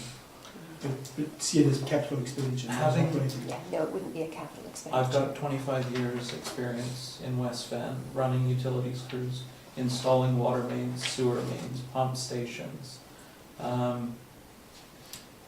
There's a lot of burden that comes with having internal crews that do those projects. And the cost savings is not necessarily there. Yeah, I'm a firm believer in contracting out, by the way, so I don't even know why I suggested that, but Yeah. I was just trying to understand how. No, exactly. how So in that's terms of controlled. your question, like just abstractly, whether or not we were going to do it or not, that all the time of the public works is in our operating budget. So the only capital portion would be any material we had to buy. Like, let's say very simplistically, the water tank. Public Works installs it, that's operational. Purchasing of the water tank is capital. I'm a minute away from calling the motion here. If there's any more discussion, I think, if I can editorialize, I think our spirits are all in the right place as to where the money is going. The CFO's provided some guidance for future councils so that they're not restricted. I can see where Councillor Bainman is going up. You know, we don't want to do something which this council might consider frivolous with the pain that we're going to the community with. So I think the spirit of the motions is there if with the wisdom of the CFO and the CAO, who perhaps will be up to fighting strength for the next meeting, if there's a minor tweak or recommendation, if that could come forward, if that would give everybody comfort, then we can agree on what the scenario actually is and let the fine brushing get done at the next meeting. Last chance. I'm going to call a motion. Councillor, yeah. So, yeah, I did have one last question. So, I try and do some rudimentary math. So, for the average household in Lions Bay... You'll see the math on Friday at 4 o'clock when I use my own house as an example. Okay. We're talking $200 range, 250, something like that? Well, my memory's not as good after I passed the horn around, but I did do the calculation, and I think it was something in the $300 range. And I think that was high. I think it was, actually, let me think, no, actually, I would like- 200, actually it's $250 or $260 times 13%. We could do a calculation. Actually, yes, because actually my municipal tax is off my assessment of 4 and change was about 25, 27. So let's say 13% of, let's go high, 13% of $300. Yeah. The 10. It's just a municipal, not the whole tax bill, it's just a municipal part. And I thought think, you had to pay your taxes. yeah, and that, you guys are stealing all my thunder for Friday here. I've actually worked it out granularly, what it actually means to, because once they see what my assessed value is and they see what the thing is, you can relate high, low, and I just don't understand the ballpark number, because before we vote on this, I'd like to understand when someone comes and says to me next week. no, you're gonna, like I said, it's out there for the world at 4 o'clock on Friday. I'm using me. But it's in that $250. Let's call it 3. The 10% is there. That's the 13. Yeah, I'm all talking in. about the 10. Okay. Yeah. I think the 3, we worked through it, the 10 is... Well, I mean, folks can debate what the money goes to. That's the number that they're going to see it on July the 1st. And this is gonna be going onwards, like it's not a 5-year term or? I have asked in this motion, which is point number 3, for the CFO to extrapolate the 5-year plan. So what she does, and this to steal her thunder, she takes the budget that we're just about to agree on, and she puts it, that's year number 1. So year number 2, she has to plug a number for the tax increase. So the motion is I've asked her to compound the 13%. And my rationale for that is that as I believe she has finessed our finances to the point to come down to a 3% increase. It's going to be very hard for her to do that next year, given, let's say, a similar 2.7 CPI, the same payroll tax, on and on and on. It's going to gobble that up. So I really don't see that 3% operational going away, and I think the 10% is a spiritual thing that this council would like to see. So to your point, Councillor Cunliffe, so year number 1, which is really what you're going to see here, will be the 13, and next year she will be doing 13 as well as the top line. Sorry, another 13% increase next year? No. He's just proposing it for the I'm- 5-year. I'm proposing it on the Proposing it 5-year. for the 5-year plan, so we can see what it would look like and how it would go to reserves. And he's proposing that become part of the 5-year plan, but as I've explained, The 5-year plan you're is not 1 locked year into at it a for time. 5 years. It's your best estimate at this time of what you'd like to see if that's council's direction. But when we do the 2020 budget next year, that decision will be So made I think I then. might have misunderstood that. You have to do this in plain language for me. This year we're adding 13%. If we had $100, it's going to be $113. It's going to be the bill, right? Is next year going to be 13% on top of 113, or is it going to be 113 again? It's on top of the higher tax base. Yes. We're So proposing, you're looking at a 26% increase then from today to no, not 20? 26, so there'll be a 20. base number and we'll increase it by 13%. And then when I do the following year, I'll take 13% of that number that already included the 13%. So it'll be like compounded interest in a way. We won't be doubling it. Okay. I mean, it's just to see what it looks like. Yeah. Council will discuss it. And, 14.3%, yeah. and it'll be 15%. Okay. Yeah, I'm with you. So just, again, it was a really dull meeting this afternoon. I didn't bring the book with my numbers, otherwise I'd just rattle it off for you. But I think if I looked sideways, I'd find that our gross general taxation is 1,450.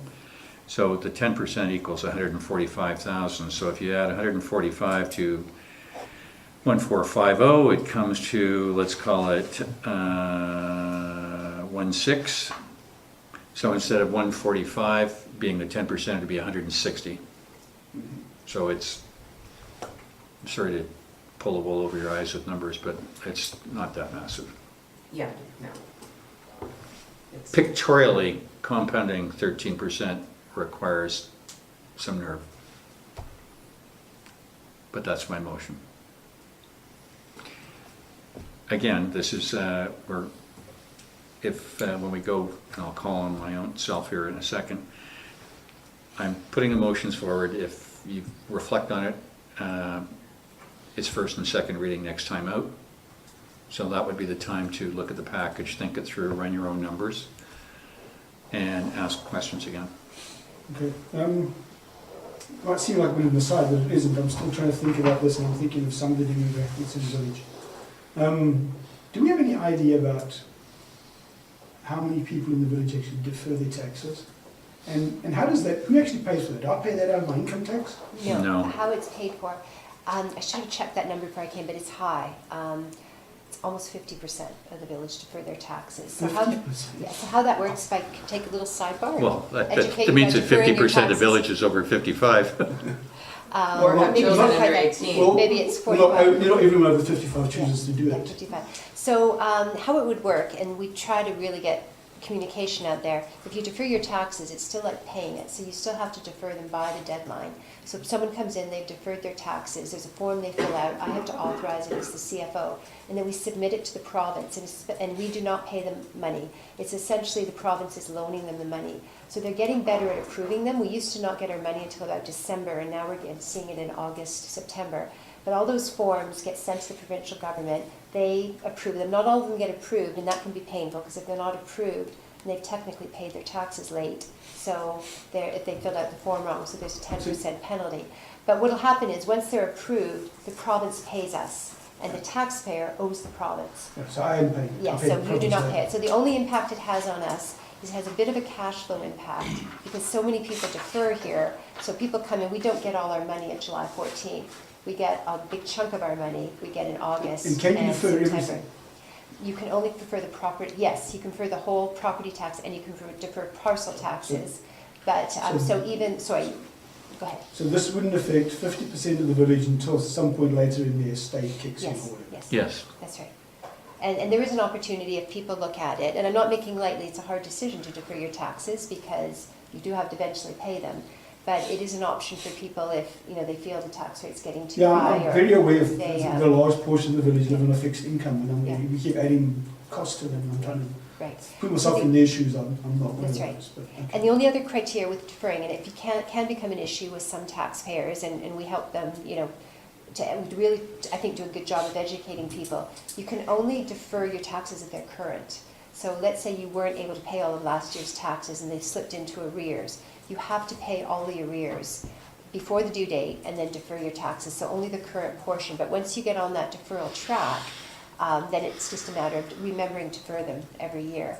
But it can be problematic if you're late deferring them, you get the 10% penalty, and then you have to pay the penalty before you can defer. So this is a rule of the province, but basically it's the province is paying us for residents' taxes. All that being said, it is real cash, whether it's deferred or not. Yes, So, we get it a bit later, that's That's the semantics of it. I'm open to any more discussion, but I'm ready to go call a motion here. There being silence, I'm calling the motion. All in favor of the three motions presented? Unanimous, thank you. And I'll need my motion. Oh, too, yes, that and- I apologize, I should have gotten it before. You want me to read it? Outside? No. I get to read it? The council approved the 2019 budget for the CN parking lot improvements in the amount of $29,200 to enable work to commence on the CN lot prior to the adoption of the 2019 to 2023 5-year financial plan bylaw. Motion? Second? Thank you. Any discussion? All in favor? Carried unanimous. Thank you. Thank you, council members. This has been going on this increase for some time. It takes a lot of strength of character and belief in what we're doing to do it, so thank you very much. CFO. Council remuneration. So this is really just an information report. there was a council remuneration bylaw passed October 2nd, 2018, where we took into account prior to 2019, just to refresh your memory for existing councillors, the new councillors wouldn't know this, a third of a mayor and council salary was tax-free, and then that was taken away. So now you have to pay tax on your whole salary. So it's sort of calculated based on a marginal tax rate, the impact that would have. I was given the instructions to try and keep you whole so that you would still be taking home the same amount of money. So that was done in October, so there was an increase then. But then we have an existing clause in our council remuneration bylaw that every year council gets an increase based on the increase in the BC CPI from 1 year to the next. And if that increase is negative, then there's just no increase. So the increase from 2017 to 2018 was 2.72%. So this is just to let you know that you will be getting that increase on your next pay, which will be paid April 26th, and it will be retroactive. So you'll see a slightly larger increase, and then it'll be fairly nominal. It's an increase of $427 a year for the mayor and $213 a year for councillors. So it's, like I say, this was just an information report to let you know that your increase is coming on your next pay. And like I say, the first one will look larger because it'll be retroactive to January 1st, but then after that it will just be the marginal 2.72%. Any questions?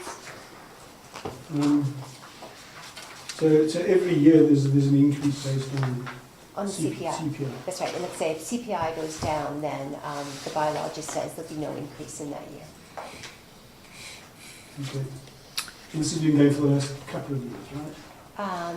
Yes, I think I brought the bylaw in when I first started, so it's been like that for 4 years. The only change, at least 4 years, the only change was last year the salaries were adjusted to compensate for the loss of the tax allowance to try and still keep you whole. Because otherwise you would have actually been taking home less money because of the loss of the 1/3 tax break. There you go. As an information piece, I can tell you that our colleagues in Anmore are sitting there tonight and voting on their compensation, which will take the mayor from going from $22,500 to $45,000. And the councillors from 10 to 20. I can tell you, and they're about a third again as big as we are, and the Belcarrick Council, mayor is in for 20 and the councillor's in for 10. So I think it's fair to say that we are at the lower end of the spectrum, and I'm sure the community enjoys our service.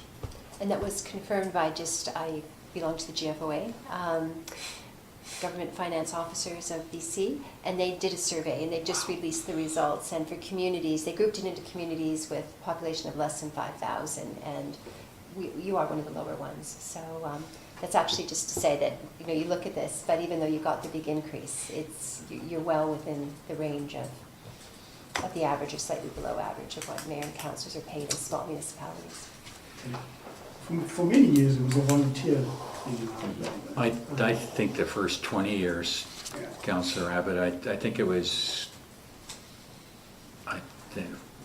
Mayor Broughton told me she actually put it in because councillors couldn't afford the babysitting money to kind of thing. It seems hard to work. Anyhow, enough of that. I'd written on my piece of paper, councillors take a 0% increase to make a statement.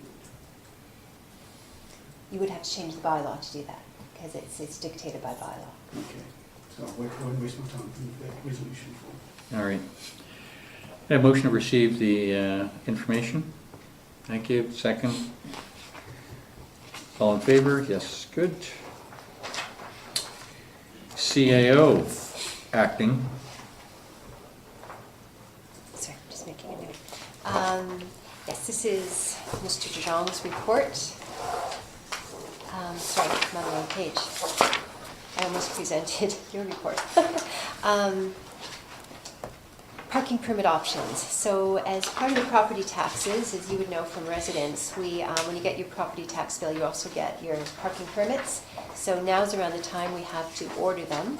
So for years we had, at least I should say years, when I first started, we had the sort of transparent one that could peel off and you kept in your front window.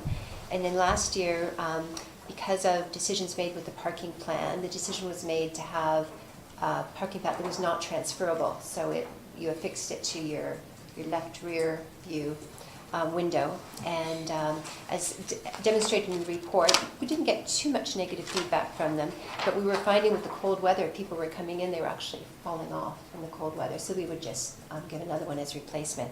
So we need council direction in terms of now in the next few weeks ordering the new parking passes. So we put forward basically what we're asking for direction from council is if you would prefer to have passes that were non-transferable, in which case we would have to get the parking passes that are kind of permanently affixed to the car, or if you would prefer them to be transferable, in which case we would go with the older model, or we were actually talking about getting a hanging parking pass that would hang from the rearview mirror.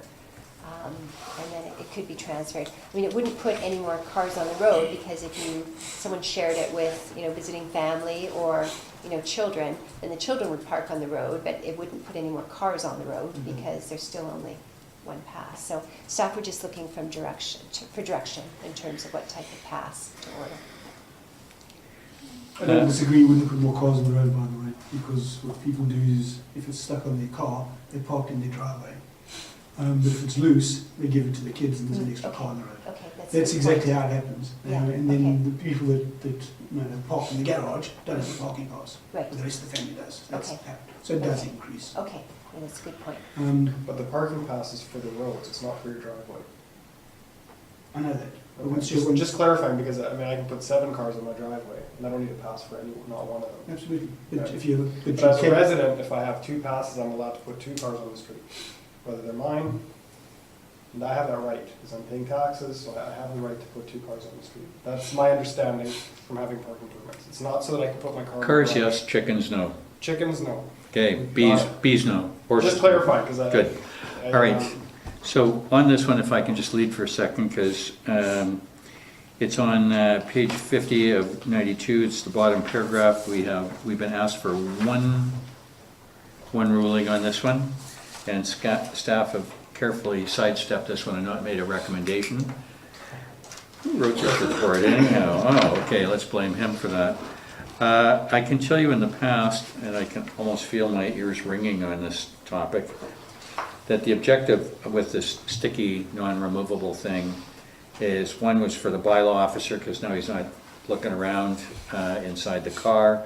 The other one is, oops, I forgot to take it with me, or something like that. So it was to clearly define the resident and get them out of the bylaw officer domain, and also on the issue of guest parking, that I can't believe this would ever happen, but a resident would just give their pass to a resident or a relative, because they got 2 of them, and oddly enough, there they are enjoying our beach. So the less transferable the item ensured that. Oh, I can hear that discussion so many times over the last 3 years. There we go. Councillors, number 1, the options are explore a hang tag, and we know what that looks like. Number 2, stick with what we have with a beef up, although I find it hard to believe that little sucker was ever going to come off. Fact is, I figured, Councillor Kunla for a school fundraiser was going to be giving the kids razors so we can scrape them off this year. Well, which is why my husband wouldn't even let me put it on. There you go. Put it on his car, because it There- won't come off. all right, and So then- I'm not a fan of them, to be So- honest. The last one is to come up with something else. So, I sat through enough of these meetings over the last 4 years, so I'm not putting anything forward. I So will. are we talking about this, or what's the? It's up for discussion Transferable, now. not I think it's I more, are you okay with Yep, me? oh. Go ahead. More Yeah, I would like to information? add one thing. Councillor Abbott, you're up next. We have stuck it to windows in direct sunlight and tried to peel them off, and it has been a challenging experiment that required razor blades and heat guns Mhm. to remove. Yeah. So, although we haven't received a lot of When complaints, they start to come off. people haven't had to take them off. So that's coming. That's all I wanted to say. Is this like a councillor type article for the month of July kind of thing, like how to take this off? Or just put your new one on top of it, maybe. Yeah. Would be the only choice. It's basically, it's in Okay. terms of I transferability. just Yeah. prefer the sticky one. I mean, I don't know how overly abused the transferability is. And when my sister-in-law comes to visit with her kids, and she's got the bigger car to get everybody to the beach happily, I don't see any reason why I can't put my pass in her window to drive down to the beach. So that, and if you have 3 cars, so you have to purchase a third, not that I do, but you have to purchase a third permit for your other car, or you can just never park that car somewhere else in the village. I'm not have 3 cars. Well, I'm not saying, speaking for myself, but the logistics of it, it just, and honestly, it does identify you. Like, I saw someone had written a letter to that point. So I drive along and all I see is people that live in Lions Bay. And then they might know what your driving habits are like. Yeah, the mayor's car is extremely recognizable, by the way. Street ribeye. But yeah, I don't know, I didn't realize it was such a big, is the transferability really that big of an issue? But that's what we're asking, council. Well, the direction we on don't it. know. We don't know. Has it been brought up where people are just irate that you can possibly share your parking permit? What's the permit for? What is this permit for? To park in designated resident parking zones, and I So do as understand a that. resident, you have the right for 2 vehicles to be parked there. Is that the right that I have as a resident? I'm allowed to put 2 vehicles in And public park space? down on Lions Bay Ave during Okay. beach season, I'm and to just trying to park in the clarify. resident Yeah. parking at the The trailheads and the residents get the primo spots, basically. in the Okay. Kelly parking lot. What if my friend's in town, we got 3 cars in the driveway, and want to take the last one at the end of the driveway to get down to the beach? Why can't I do that? With your Well, tax so stuff, you've got the We temporary can pass. agree with the transferability. Yeah, that's what I'm we're asking. You've got the Just temporary asking. pass, and you just stick it on there, and there you go. Yeah, that's my question, am I breaking a rule by taking a car that's a car? I don't believe we've registered our license plates with the village. Yeah. Not yet, but I mean, that's my question. I'm just trying to understand what my rights are as a In the old resident. days, I always thought you were breaking the rule by doing that, by peeling it off and giving it to someone else. But no, I understand your logic. I have the right to park 2 cars. So which 2 cars? What does it make any difference? If I have 5 cars, I can Tuesdays I drive this car, Wednesdays I drive that car. Yeah. Never thought about it that way. I thought it was breaking the rule. I've one other suggestion, or maybe it does come in option 4, or option 3. Do we have to do anything? Can we not just tell people 2018s are now valid in 2019? We can do it again in 2020. I mean, why do we have to issue Right. another one? Ooh. Oh my gosh, that's so smart. I guess maybe. Wow. Is if people- Because this thing's never coming off. Exactly. So I need another sticker. It's valid I'm trying to forever. think. Wow. It might have been partly kinda because genius. it means you'd have it forever if you left the village, then you could still come in. I'm just brainstorming here. The chances of you selling your car to someone else who wants to come to Lion Bay Beach is so Okay, to nothing. yeah, sure. That could be No, I'm just playing devil's advocate. Someone You moves. see this then Andy Kijiji, buy my car, it's got a sticker for Lions Bay Beach. Well, you know, it's probably running a Excuse couple me, hundred I bucks. meant if someone moved and took their car with them to West Vancouver, Yes. and then they'd have a free pass to Yeah, the village but- every time they visited their friends, which I'm not saying is a bad thing, but that's the only thing I can think of. It's going to be a couple to 3 people. I mean, how many people is it going to be? I don't think the village got to issuing permits annually because that position wasn't taken. I think that we need to think about it clearly and maybe discuss with the CAO what the potential Implications would be. ramifications are if we just keep a single pass on annually on a regular basis, which is what you guys are proposing. Oh no, it sounded like an interesting concept to just Yeah. have a lot of lines, but again, And maybe in 5 years you reissue them or Well, something. to be candid, this is such an obvious idea, Councillor Abbott. I mean, there are 5 councillors here, other than Councillor Cunliffe. Most of us aren't changing cars very often. So logic suggests that, in fact, the formula works. If you're a new resident, you come in and you, If you buy a new car, you come down to the village office and Yeah. say, I just bought a new car and I'm Jim in. Well, they do that and we anyway. get all the They rest of just that come junk in out and of the give them way. one. You know, unless somebody's got wants to go either number 1 or number 2. I kind of like Councillor Abbott's number 3, and we table this for staff to figure out. How do you like them apples? And Well- you can use your visitor passes that you have to put in the dashboard if you drive a car that doesn't have Yeah. a gold sticker attached to it. So the Wait. only thing Which that- you get with your taxes, your tax notice. The only thing I would mention with that, if we do decide that the pass is good forever, we've made this decision now that we've permanently affixed something to a car. So it means you've answered the transferability question. They're not transferable. And will you put one on if it's valid forever? Even though, Probably. I think I was hoping that. She has to ask her husband. But that there would be another option. I like this sticker. And it's your one. recognizability When you thing. say that, I which one think do you mean? You mean the clear The one? clear one, yeah. I personally thought that was the best.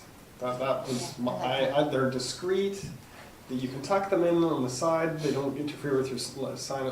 That's right, these are the bleeders, right? Not everybody can Uh, see. the- you the- Stop driving the on bleeding. highway. the bleeding stopped Yeah. when we changed the Alright. head. Yeah. So, but yes, the transfer, I mean, we could devise a, peelable one that would be good for 5 years. We can come back with a report on that next council Like I said, if meeting. we get one though, that, I mean, that would be the only thing. They're not transferable then if we give them to people, unless we do a new one, go back to the old one that peels off. But if we just said that you just keep the one you have now, 2018 becomes 2019, then we've made the decision that you can't transfer them because you can't get them off. Would it be fair to say, your next up, Councillor Bain, would it be fair to say that my colleagues, we don't want to overthink this and we're happy to table this and let staff duke it out in the thing? Mhm. Yes, okay. Well, I like Councillor Abbott's idea there. It's stunningly brilliant in its simplicity. The idea is, not yourself. Excellent clarification. Were you saving up for that? No. The mind works in strange ways. But Carol's having the time of her life. Noting all these comments.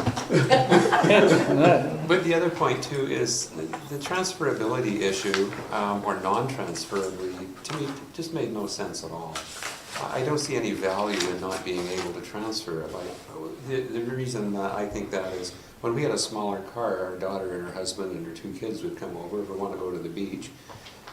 We would all have to pile into her car, or else we would take up 2 parking spaces. And it just makes so much easier that in the past we would just peel off our sticker, stick it on their car that had a 7-seater, we'd all go down together. And to your point, if your permitted car is the first end and the other one, it's just a hassle. I think we want to make life simple here. There's the word again. But yeah, so I think it's a great idea. I think more than 5 years is kind of questionable, because if it's going to be peeling on and off, I don't know how long it would last. I don't know. I don't really- If yours is damaged, you could come in and get a replacement. Yeah. If yours isn't sticking anymore, we would have stock and you could come in and get a replacement. Yeah, to me, the bottom line for me is just make it simple, doable, and friendly to the community. And don't make it punitive or anything, or so restrictive that it really ticks people off. Like, quite frankly, I've had, well, I should only say I've had 4 people approach me about the permanent ones, that they were not happy. And 2 of them said they had somebody else that was talking with them about it as well. So I know it's not a big number. But for somebody to talk to me about something they're ticked off about is significant, because most people don't complain things to me. I don't know about the rest of you. I don't know. Wish I could say that. So if I could just, so council direction, now I'm becoming mayor. I'm hearing though that you want them to be transferable. So if we do look at the proposition of not necessarily having new ones every year, we would need a new one this year though, because if we Yeah. keep the 2018, then they're not transferable. And I'm hearing that It can the be direction gold and is they shiny, should, but transferable. but transferable. Okay. Right. Good. Sorry, I just needed Lines that of credit direction cards, because throw the dash. it'll impact our decision in terms of, yeah. what Is we there any recommend. significant cost in these? I imagine it's not. The shiny sticky ones cost a little more. That was my question. But no, Why 1,200? Because essentially 2 in every tax notice, plus to have some extras for new residents. Or when people do sell their cars, we give them a new one. I want to say under $1,000 in total for all of them. Maybe even less than that. That's for the expensive ones. Yeah. Yeah, they're not very expensive anyway. All right, I'm calling the discussion. I'd like this topic to be tabled with a review by staff for the next council meeting. That'd be fine, CFO. Thank you, and I'll take nods here that council's going to be quick to make a decision, and we've had our majority of discussion on this topic, and it's not where we want to put a lot of brain cells. Okay. I'll take that as yes, because nobody's stood up and said no. Okay, next one, me, Mayor, Econ information session. I don't have the email that I circulated earlier in front of me, but the thread of it was they were welcoming everybody and anybody, which would be all of our council members. If you chose to go to Econ and get the tour, and I think there is lunch in it too, or something like that. So if you have an interest, then put your hand up now and I'll connect you. If not, then we'll pass on the opportunity. Going, we have passed, thank you. I'll respond to the no.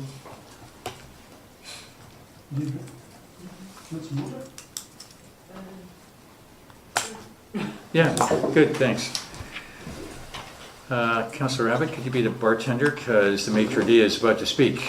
Okay, so just before we start, I have an on table for Maitre d's assistant, this. there we go, thank you.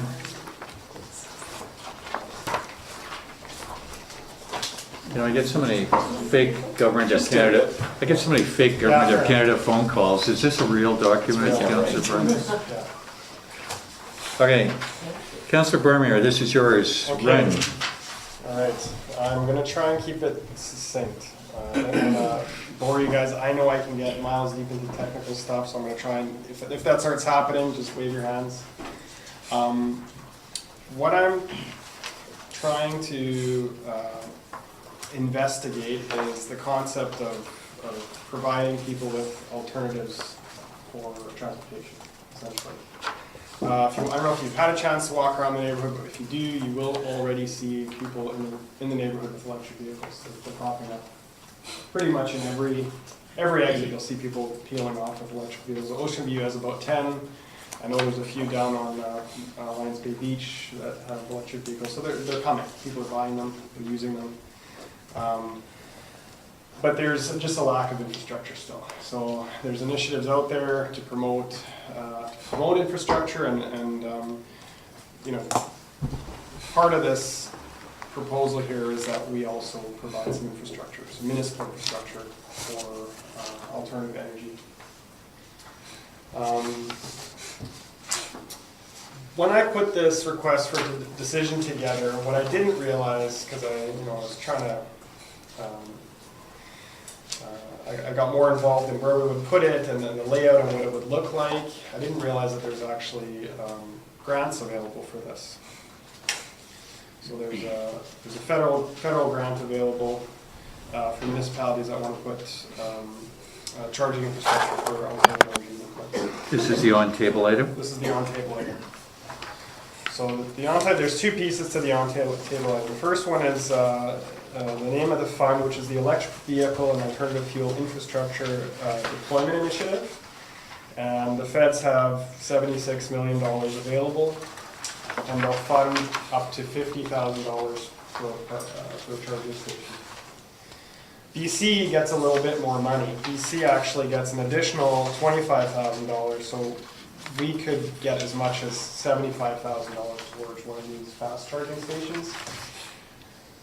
Now, why I say fast charging, because that's a key element, right? Fast charging means the vehicle can be charged within minutes as opposed to hours. So people at home will take 3 to 4 or 5 hours to charge their car. If they have a level 2 charger, if they just have a regular 120 volt plug, it'll probably take them all night to recharge the vehicle. With the DC fast charging station, you're getting to the point where you have an experience that's similar to going to a gas station, where you spend minutes, 10, up to 10 minutes. It's a little bit longer, but it's definitely more compact than ours.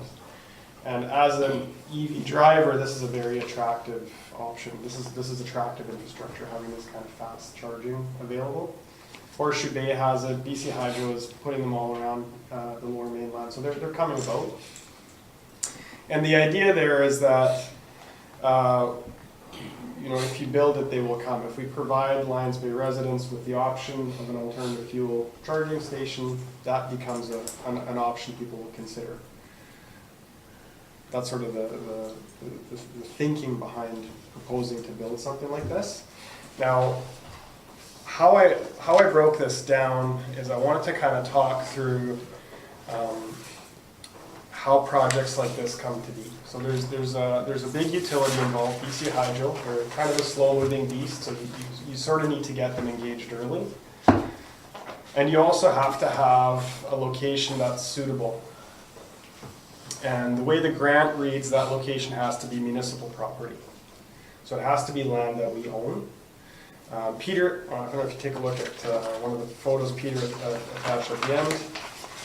This was a location that he's, sort of had earmarked as one that's a potential location. It's municipal property, it's close to BC Hydro.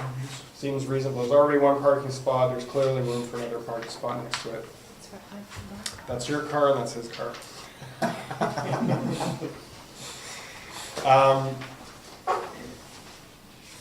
The reason you want to investigate a project like this is because there's certain fixed costs that they're clear. You know how much the charging station costs. You know how much a transformer, those components. The prices of those components are clear. You can get those quoted. The element that's a little unclear is how you get from the pole to the actual charging station itself. That's called civil works, and that's kind of digging underground. It depends. It's a distance, cost over distance, and the power has to be there. So we sort of need to understand those two elements before we can even go ahead with a project like this. We need to understand, is the power available? When you look at this picture, it seems pretty obvious that it's available. It's a pretty low risk endeavor to kind of get that initial piece going with BC Hydro, where we say, hey, this is the location that we're thinking about looking at. Can you guys engage a BC Hydro designer and tell us whether the power is there? Probably won't take them very long to give us a thumbs up or a thumbs down to say whether the power is there. They may ask for a bit more information. They may say, well, do you have a site plan? So we might have to dig up, maybe the archive has a site plan for the municipal hall in the parking lot. That drawing may already exist, so maybe a matter of just handing them the drawing so they have a bit more information to go by, so that they can determine where their asset is exactly and whether the asset has enough power. That goes beyond sort of this initial $500 where, I'm suggesting that council budget a little bit of money to support that information gap that might exist between what we're asking for and what BC Hydro might need to give us sort of an idea of whether this is a feasible project.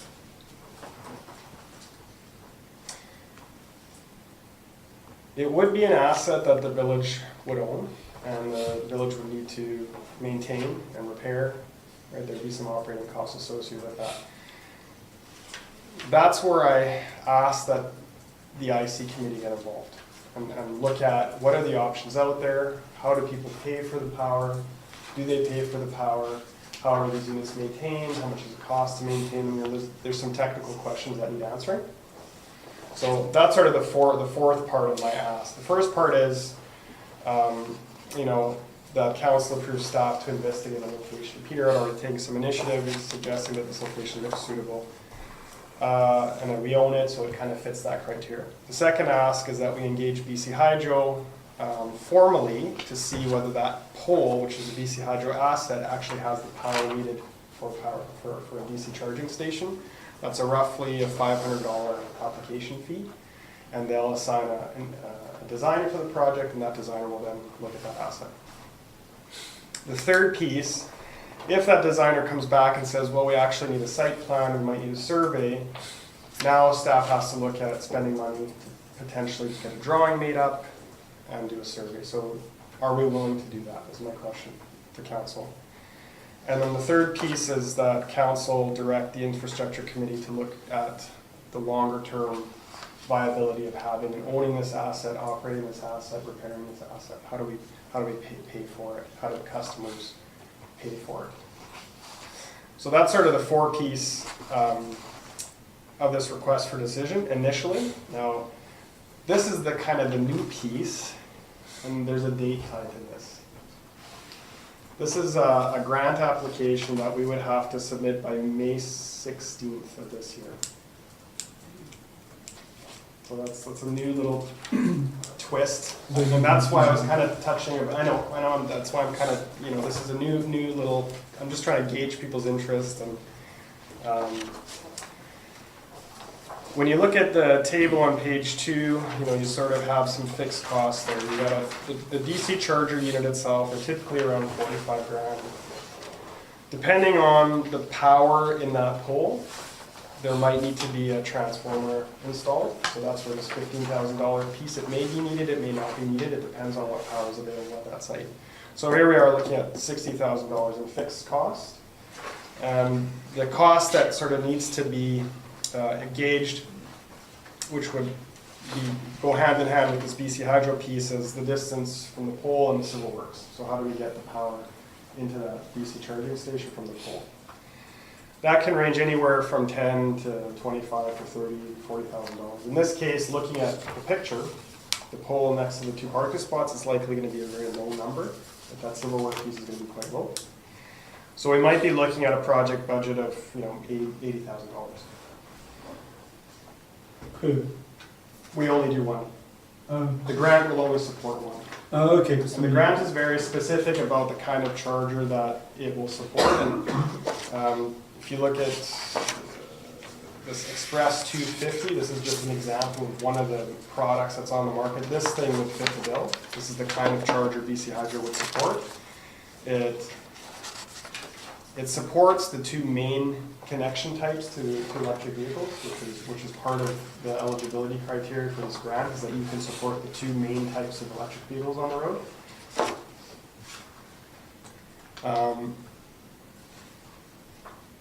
So I don't know how to initiate a discussion around this grant application, if that's even something that we should consider, or if that's just too far gone.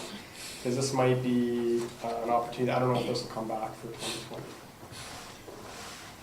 So essentially, this grant will give us, out of an $80,000 potential project, this grant would give us 60, and we'd need to come up with 20.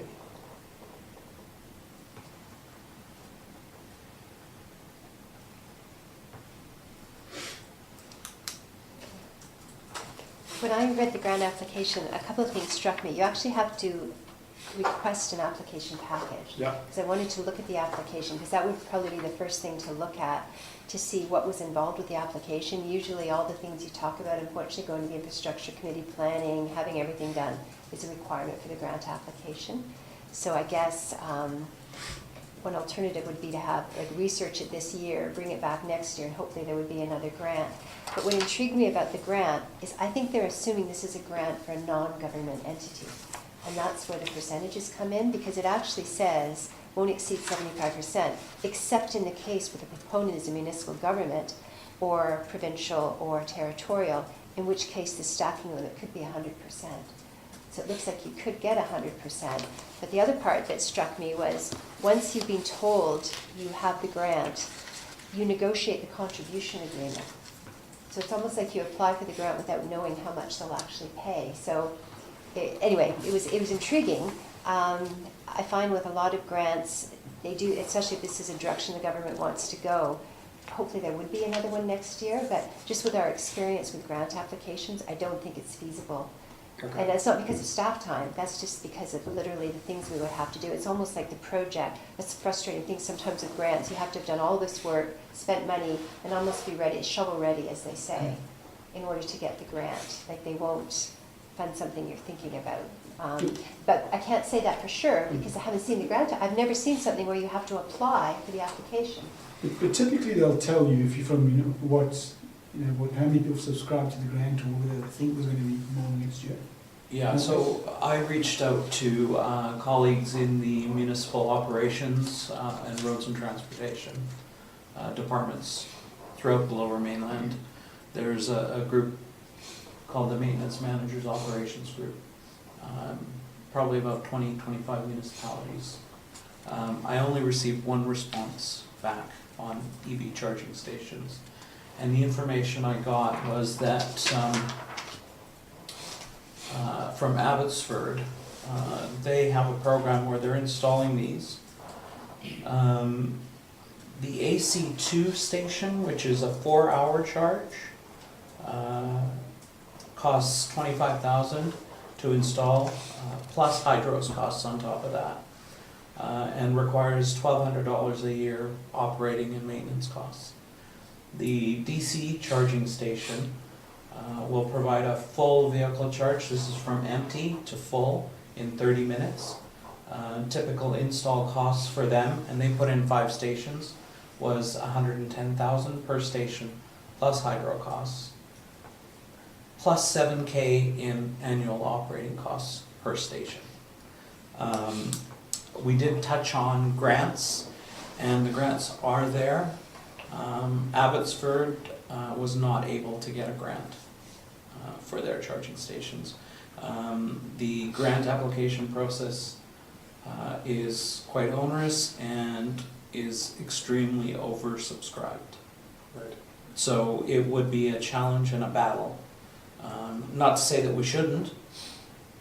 We should apply and we should get a package at least so we can know what's required. And typically they'll require a full design drawing of what's going to be installed and all the costs ironed out. So. And then the other thing I had assumed when I read it was that we would charge for it. Yes.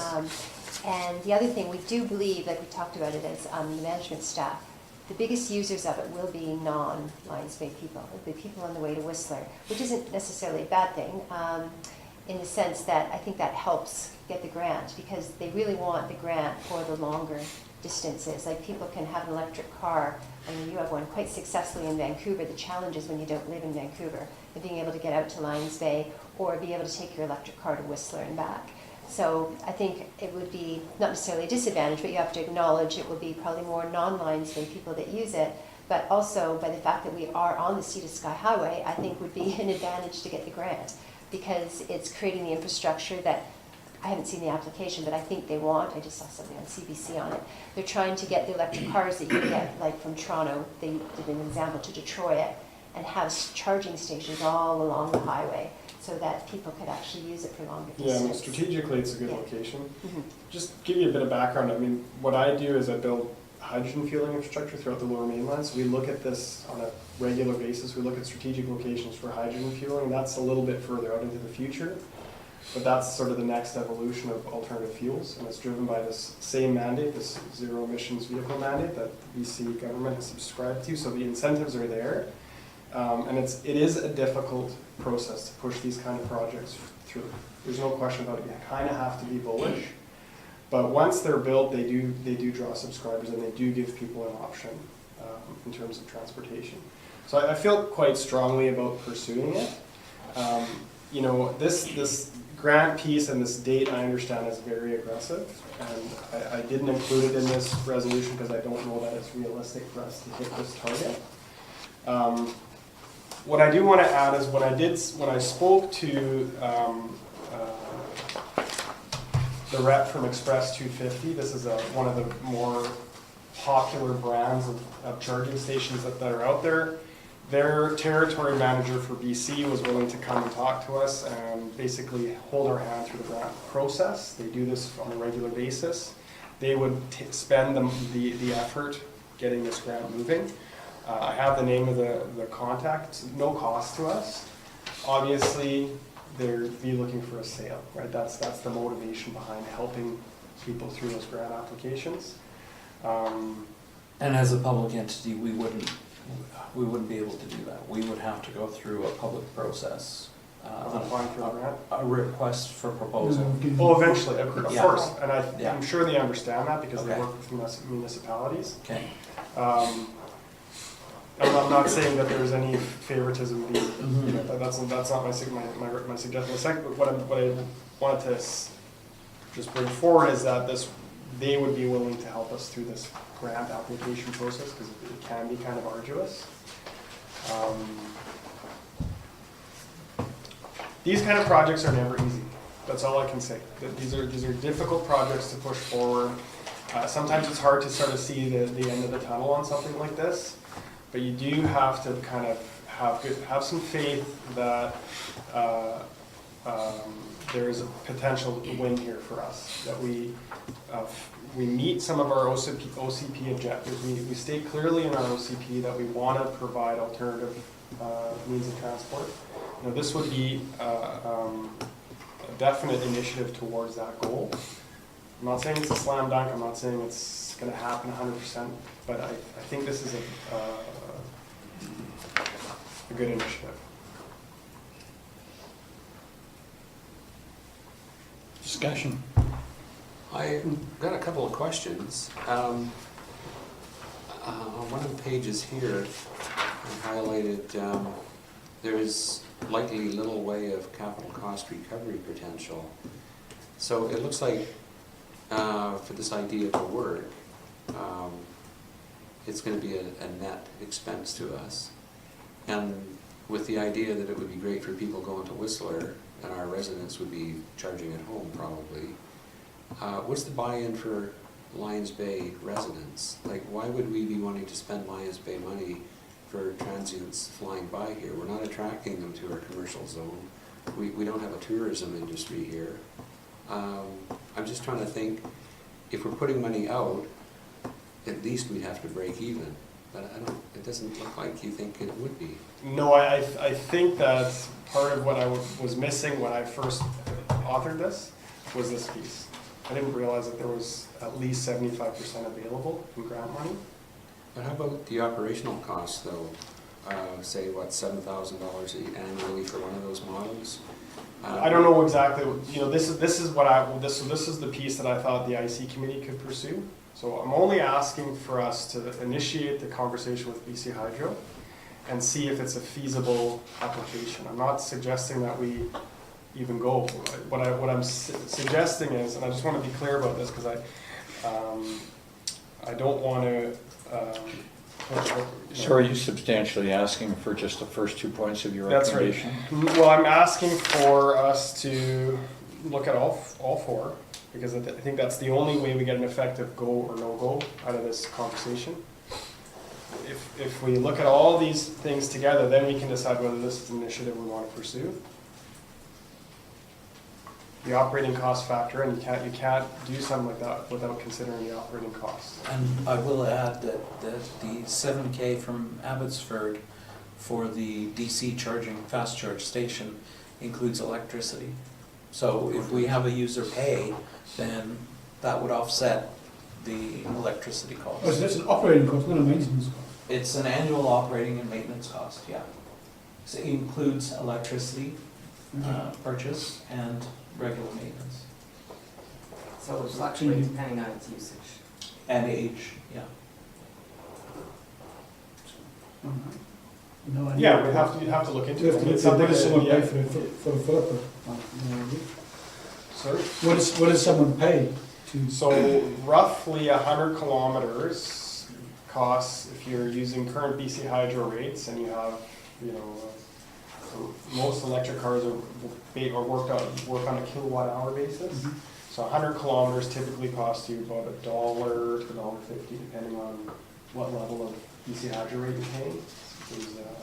So it's 100 kilometers for $1 to $1.50. But you could charge a premium for that Absolutely. fast charge system. Absolutely. Because that's next to nothing. So. Yeah, and the point of sale systems they're app based or they're tap based. They're fairly easy to use, and the unit won't unlock unless you have activated it with some form of And I assume they charge you for the amount of time you stand there, not the amount of power you take. power. It sounds like a flawed system to me, because you see these outside supermarkets, and I go out there and I go shop and I come back and I park my car and as soon as I come back in the same car, still parking the charging station. Well, people will use anything if they can.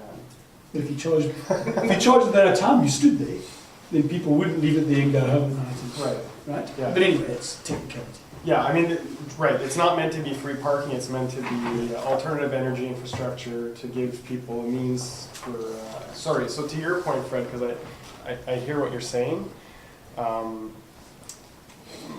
My thought is if the infrastructure exists in the village, it would make it more available to people to pursue that as an option, to pursue electric vehicles as an option. So the next time they look at a car, they're like, wow, the village has fast charging. You know, it becomes a much more practical option for them, because range anxiety is one of those terms that people throw around with electric vehicles. So if you have the option to, you know, charge and get another 100 kilometers in 10 minutes, then that makes that more attractive. Next month, are we going to discuss a hydrogen charging station? That's What's next?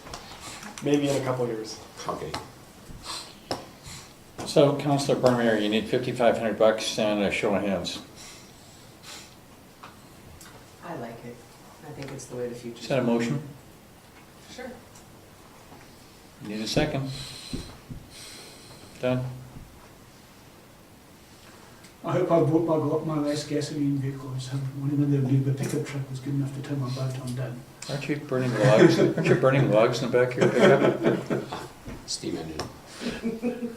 I think it's a good initiative. I think we should do it. You know, obviously, you know, on the first proposal, it's how far can we go? Do we want to, you know, if we've got 120k, we're going to prioritise over something else. I was looking at 2 times 60. We need clear reluctance there. Grant application could pay for itself, and if the 7 grand actually includes the power, then it sounds like it probably could pay for itself. You want like $600 a month out of the thing you've done. Yeah, it's worth exploring. I think it shows initiative. Yeah. Green initiative. My fear, which is not a fear, because I sense where this is going to go, is that, well, actually it is my fear, it's the narrow bandwidth of staff to execute everything. So I think we're there. I don't think we're going to get the made piece here. I think this is prep work to get shovel ready for next year's budget well, actually we know our staff are sick as dogs and half of them aren't here, so it's getting close to tax time and blah, blah, blah. I applaud the initiative, I applaud the report, I like the idea myself. You know, I guess folks that would come to us and say, you know, how can you charge me this for my taxes? I don't have an electric vehicle and yak, yak, yak. Well, that's for each of us to stand tall on that one. I would be fine with this one, but I don't see it coming to fruition in this calendar year, but I see the snowball of motion going in this calendar year. I don't think this is going away. I think this will be better. Why would the well run dry on this one? I wanted to make it a little sweeter. Well, I think that is sweet. Yeah. I mean, it counters Nye's argument about 100 grand. All right, Absolutely. And Councillor Bean, before we go to the, Well, yeah, I sensed you were going to speak. I didn't see motion. I'm sort of thinking about just what you were saying there, that I would think maybe we start with 4 and see where that goes. And if we don't really think we could fund it for this year with money and staff time, maybe we should start the research on it, maybe in the IC, just to see if it gets any traction. And I promise not to be a speed bump, but I don't know. It's you're driving this. Yeah, no, to me, it makes the order of the way we investigate this is sort of a way to approach a project like this. Without a location, we don't have a project. Without suitable power, we don't have a project. And like us, to invest suitable power, we may have to answer some questions from BC Hydro. The IC might just be wasting their time, because this might be a no-go right from the start. So staff has not properly or spent effort looking at a location yet.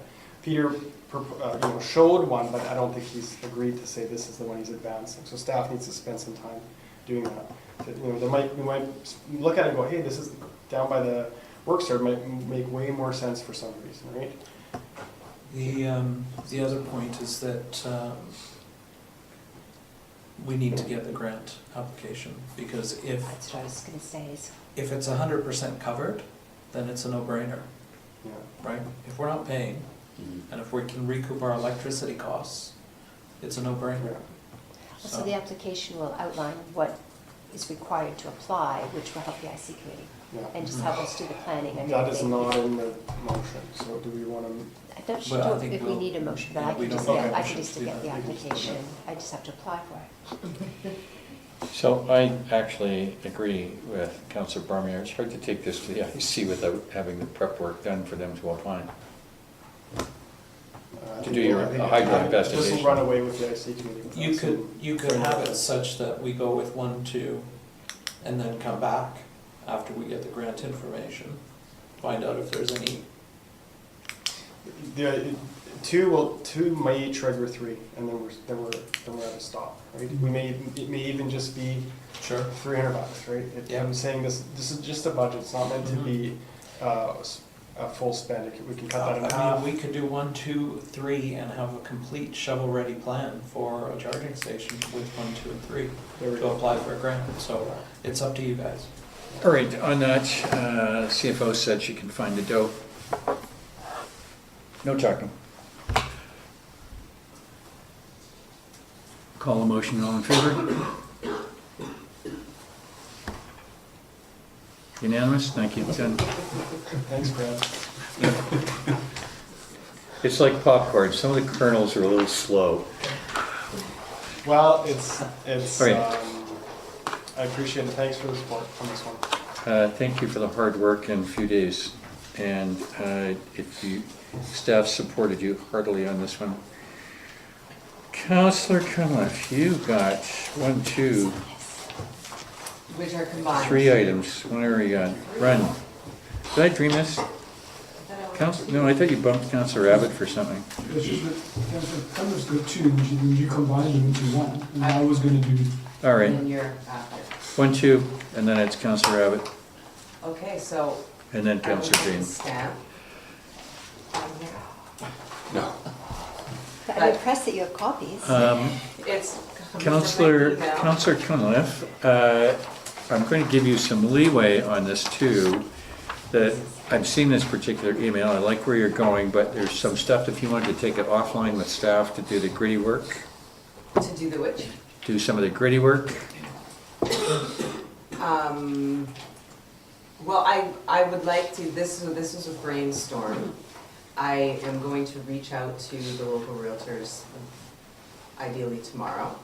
I've got confirmation from one of sponsorship.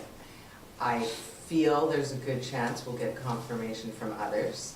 And I guess my only ask here would be that a budget is available.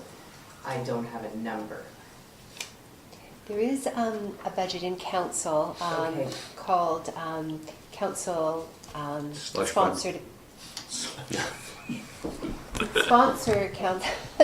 Council sponsored events. Okay. So I would say for this event, there might be upwards to 1,000. Like in the past, we spent about 200 on it, but it was a smaller scope event. Okay, so I would ideally not need that much. But I will find out. Okay. So my next question is just logistical about moving tables. Whom do we ask to help assist with that? Can I ask, who has a truck? sure, the trucks are available. Given the fact that it's a work day, I would say, well, Yeah, we Would be could set Public up Works. on the. in mid-afternoon. You do the drop-off thing? And take it down the next day, Okay, so, yeah. perfect. So again, I think Mayor McLaughlin might have been referring to this. I'll just throw this out there and we can take it off table. I have a bit of concern about the liquor license. The actual rules, and we did double check to make sure they hadn't changed. To have liquor license on the beach, it has to be a fenced-in, barricaded area. For example, Firefighters Day, they have the beer garden. So Yes. we can't have alcohol all throughout. Partly people bring children, and so that is one dynamic. And one thing we were wondering, just to throw it out there as a consideration, because you want the hall as the backup, we'd have to have a liquor license for the hall as well. So it means getting 2 liquor licenses. So if you did have it in the village hall, I mean, I know that the beach is attractive, but also recognize the beach act itself isn't available. It's covered with logs. I don't know if they. So the bonfire. Actually, I'm not sure you could have a bonfire because I don't think. And I'm not trying to be negative here at all. I think this is a wonderful idea.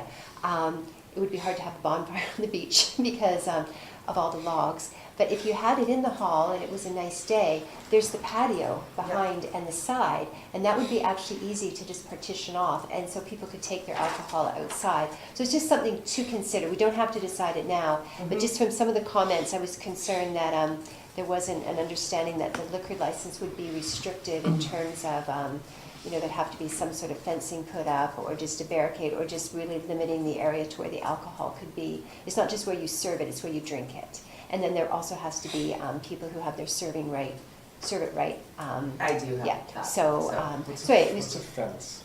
it wouldn't have to be like a permanent Snow fence, but fence. some Could sort be of, anything. Fencing? yeah, or Easy to set up. even, It's, A line. or even tables. Police You could line. have tables around. Like if you think of the cafe now, when you walk in the store, Like really swish, like Uh, red crushed velvet. You know Yes. those. There we are. they have their tables and their wrought iron fence, and then they have that sign saying, once you enter into this place, you're in the drinking part. Well, and I guess So- long-term forecast will be also played. Yes, come yes. into play. So it's just all things to take into consideration, but the liquor license, ironically, you would require too, if the hall was the backup, because you So I couldn't haven't use applied for your. liquor licenses before. Is there, I'll investigate whether there is the option of putting Yeah, a secondary venue Yes. on one license. We didn't think there was, but please check yourself, because Because I that know would you be, just have to, if the venue was to change, I would just have to inform the Squamish Okay. RCMP of perfect. where the liquor That would be ideal. consumed. Okay, yeah. So it was just that we just did some brainstorming as staff. Like I say, it wasn't to be negative, it was more to speed it No. along and throw up. And then we What were are the thinking, dates? It will be for the Thursday, Thursday of that August, week, which is August 11th, I April want to say. 11th, yeah. Is it, sorry, April. April, it's early. So, yeah. Yes, it's soon. So, like I say, if it was the hall, we could open it up and Yeah, have absolutely. the back patio and everything. And then, of course, the availability of the beach. So the bonfire, I think, would be. The bonfire was just an afterthought. Anne and I didn't even discuss it. I just remembered from Yeah, Halloween. just threw it out there. Mhm. Yeah. That it was actually quite nice and, yeah, our goal is to have the beach cleared of logs for the May long weekend. okay. So So, There won't be boat in front, so you get easier Mhm. access. Okay. Provided they don't tie the barge up too, boy. they won't. Your boat, right? That's right up. Oh, the one that we always swim around. Blue one. Okay, there you go. so in terms of staff, just, Yes. you could, just talk to us about things you need. Like we're thinking, printing the name tags and things like that. So just contact us Okay, when you have a more defined list and we can help you. okay, thank you. So this is an evening event in the middle of the week? Mid-afternoon, like, well, not, but maybe like a 5 o'clock kickoff, running to, 7:38, sort of. Is there food in any of this? Yes, there is. I'm not looking for a four-letter word here, but I can't find it. I guess that was just I sort think of. she called it hors d'oeuvres. Is it there?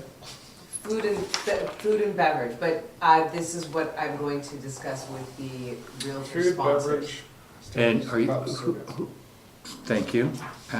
So you're gonna mysteriously, however you get it, you're going to have your own fundraising thing for food and beverage, and who's going to pick it up, and who's gonna bring it here, and all that stuff. This is all details to be worked out. Details, I will Yes. offer my own time, and I will contribute $250 to this fine endeavor. Okay. And I am also. And just in cash, Okay. not in kind. Okay, so I'll write that down. We have our first $250. I did think of something else, or the staff did, with inviting people. I know Shauna was comprising a list of the different committees to you. The one thing to keep in mind, we don't have contact information for a lot of the people. For the municipal grants, for example, I have the contact information for the person who submits the grant, so it would be someone from the events committee. And how we've done it in the past is we've contacted that person, but then it was up to them to let their group know. Yes, So in that's what terms I, of, just to let you know, that we I can't give you would- a list of, No, because we no. don't have them. as Yeah. long as I have like who's in charge of the committee, I Perfect. can reach Yeah. out to the committee and Okay. they can. Yeah, So That- that'll be how it has to Yes, happen. And yes. we struggled with it as well the last couple of years, inviting people, that we had that main contact, but we didn't have contact information Yeah. for, well, No, we didn't even know we- who was in the Committee group. had to, Yeah. I'd be happy to share in the phoning, and nobody says hello when, everybody says hello when the mayor calls. So, and I would, because I'm not the organizer, so I can be pushy with the tenders. okay. So if you can define a role for me on that, I'd be happy to do that. If you could give me the who and the number. Who to call and the Okay. telephone number. Okay, See, I mean, Push for money. you're gonna be doing a lot of stuff for however your lieutenants are. I'm offering a lieutenant service. yeah, here. absolutely, so I will get you, so And I I would will. hope that one of my colleagues would also put their hand up and offer like service too. No, and I want to help, but I didn't realize that I'm away from March 28th to April 8th. I'm out of the country, so I don't know if I'd be effective at helping. That's okay, you So I can feel help- bad about You can that. help clean stuff up. Yeah. They're the night of. Sure. All right, so your guilt is recognized and it's a strong IOU. All right. So you and I were trading emails, so oh, this is great. So you can follow me up after the bad news tax thing with the good news volunteer week thing. Good? Yes. Thank Well, you. the focus of that this coming up article for next week was supposed to be the school. Although I'm not set on that because they're not going anywhere. And/or I was going to incorporate maybe a talk about the Parent Advisory Council and the Parent Participation Preschool and all of the volunteer work that they've done within the school leading into volunteer week. I have my little list of rotation here. I think Councillor Abbott's excellent article is out last. I'm doing the news this week. So basically the 29th, which is the week, so you're gonna do something on the 22nd and something on the The 29th. 22nd, I'm just to Blurb? save the date. Save the date, Yeah. perfect, and I'm not gonna steal your thunder in mine. Good. So fine, and then you've got the 29th, which is a jump ball to do whatever you wanna do. I mean, when we started this, we were talking about the school, but there's I think there's a way. reasons that I think they're gonna get their attendance, which I'll talk about another time. And then it's the 5th is me, and the 12th is Councillor Bain. Okay, we're good. Okay. So, please do hope that the staff will come, at least for a little bit. We're invited? Yes, of course. Oh, there it is, sorry, I didn't flip the page. Councillor Conlon, I apologize, I didn't flip the page. Looking for the food word? Look at that. Yes, yes, yes, and all the, so really, if I'm sensing this, it's still a pretty big work in progress. It's a big word, but it's not, I have It's a part. thrown many It's a fundraisers party. for the school events, and Okay. it's a party. Okay, So, at the end of the day, everybody's together and everybody has a good time. There's really I it's had, no need to overthink it. say no more. Okay, if that, so you've combined your two pieces, and I got my thing that I want on your school thing or whatever you're doing. Good, good, good, good. Thank you very much, we'll receive that. Councillor Rabbits? Yeah, thanks. Just a verbal update on the wood smoke piece we had last week.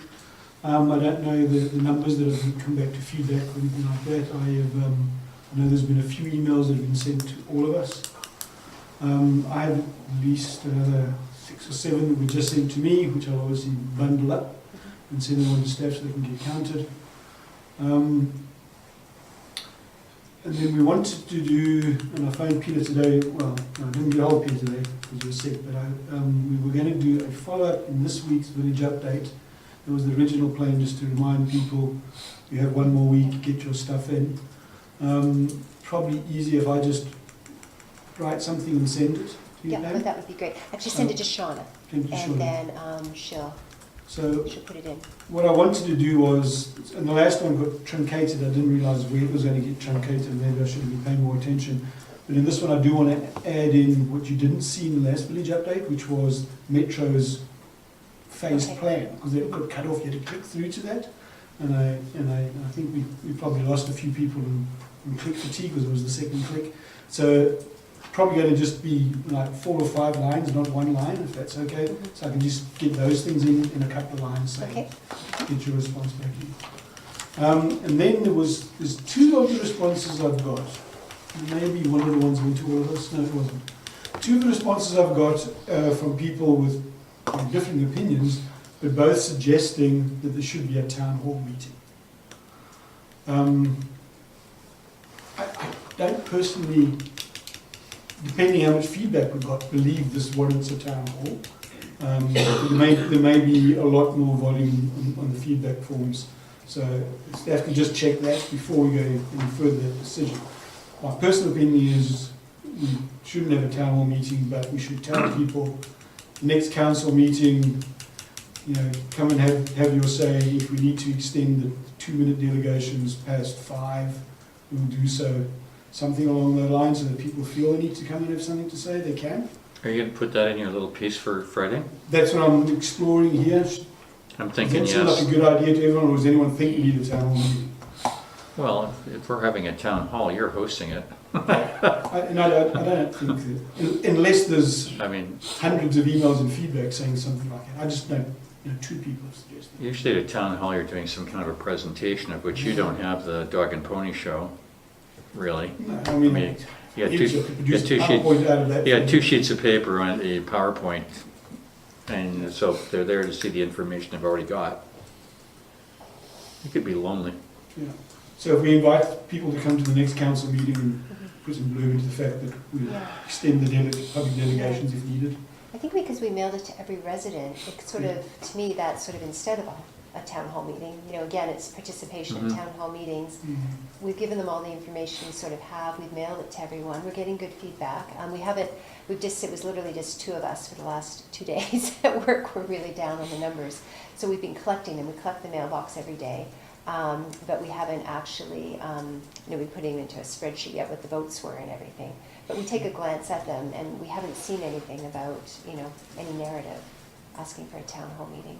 Okay. So Like generally, the purpose of the town hall is to communicate something, and I think we've done an excellent job of communicating it by mailing it to everybody. Yeah, I think some people think the purpose of town hall is so they can come and tell us what they think, not to receive information, it's to give opinions. But again, we've given them the avenue with the survey though, because we do have that box, and we haven't been reading it yet, but people have been writing in that box. Okay. And hopefully there's some comments and feedback. Okay.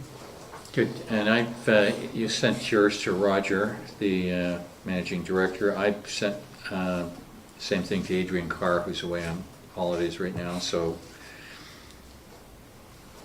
I think the next climate action meeting's like in 2 or 3 weeks, but it'll be before this alleged bylaw thing comes up. So we should maybe even get feedback from them too. Okay, so you're on the on batters up for Friday in the update. Thank you. Councillor Bain, you're next up.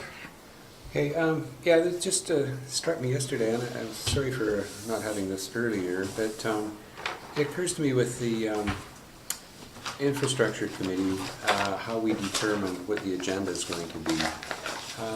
When we've got a lot of things going on, it's pretty obvious, but it strikes me also that everybody's time is important, and I would rather not call an IC meeting sort of the guy's night out on Monday night or something like that. I mean, there's got to be more purpose to it than that. And I don't want to waste Nye's time. I meet at 6 every morning, and it makes for a long day if we don't have anything. Here at 6. Oh, I step back on that. You're here at 6:02. No, but I'm here at 11, just kidding. Until 11 too. I noticed. So I'm just trying to think, I don't really have anything in mind, but I was just wondering if I could put it to all of you, if we could somehow come up with a policy for setting the agenda, like what is a IC-able piece of information that needs to be discussed. What I'm trying to do is avoid having repeats that just don't seem to go away. If we've talked about something and there's either no action on it or we've come to a decision on it, I don't see much value in keep bringing it back unless somebody's got new information. Just, you know, this is one example, but there are sometimes I sort of sit down at the computer and I think, okay, I start working on the agenda and I think, do we really need to talk about this? Well, maybe we don't. Quite often I'll fire an email off to Nye and basically ask him what's sort of burning a hole in his computer, I suppose. But there isn't a whole lot that needs doing between projects. You know, we've got the grant funding coming in, we've got all the prep work and the RFP's gone out, and we're sort of in a sort of holding pattern. So when we're going through holding patterns, do we need to meet? I don't know. Unless, if I just put a note out to the whole committee, I'll get all kinds of ideas of things that somebody wants to talk about this or somebody wants to talk about that. But the question is, are they all necessary? And that's what I'm thinking. If we had a policy that would sort of filter out the necessary, needed, and unnecessary, it would sure make my life a lot easier to come up with the IC agenda. So if you, maybe I could just leave it at that. If you got any ideas or something, just zing me an email at your convenience. We don't have to decide right now. Well, just on that piece, thank you very much for your report and please, everybody, write into Councillor Bean. I'm not a big one for holding meetings to hold meetings, and that, especially, you know, at Metro and TransLink, staff are continually presenting information because the mayors and their appointees are like a board. So that's part of the fiduciary capacity here. I don't see this with your committee here. So to have staff presenting reams of reports, Yeah. it's just, I don't see that as their function. Well, yeah, to that point, I think once the RFP's gone out, there's really not much point talking about it until we get some feedback. So do we keep bringing up that subject that the RFP was brought up on? I don't really think there's much value in it. Hang on. Well, and thinking about what's coming up next, I guess where are we at? Spring, the next intake hopefully be out in the next 90 days, 60 days, less I hope. I believe we heard that it's been delayed. For? Don't know. The next grant intake you're talking Oh, about? we're Yeah. talking Yeah. ground intake. Oh, sorry, I Yeah. thought you meant water intake. Oh, yeah, no, they're pushing everything back. We're not even hearing about our first ICIP grant now until the summer. It was supposed to be the spring. Mm-hmm. And the park we won't hear. I Fall. get no wind at all of when the next grant offering is coming up. Okay, so there's no reason for the IC to review any of that. You've got your terms of reference for the acronymed engineering firm for Ocean View. That's small. That's really not a reason to convene a meeting, in my view. What else is out there? So there's the This? electric charging, and the other thing is the UBC study that Dr. Weiss is carrying out on the Magnesia water system, or the Harvey and Magnesia water system, and whether or not climate change will affect our water resources, short-term, long-term, etc. Dr. Weiss has in the works a $250,000 grant ask for equipment, set up monitoring stations throughout the watercourse.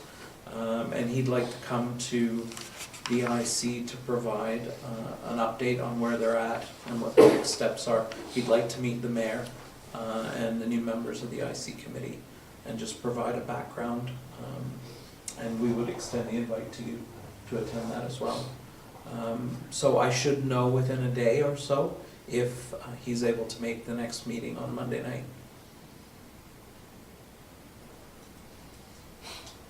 Which is next Monday. Okay, well that's a pretty big show. Mm-hmm. Okay. Councillor Abbott? Yeah, well, I'm good with that if we want to convene for those reasons.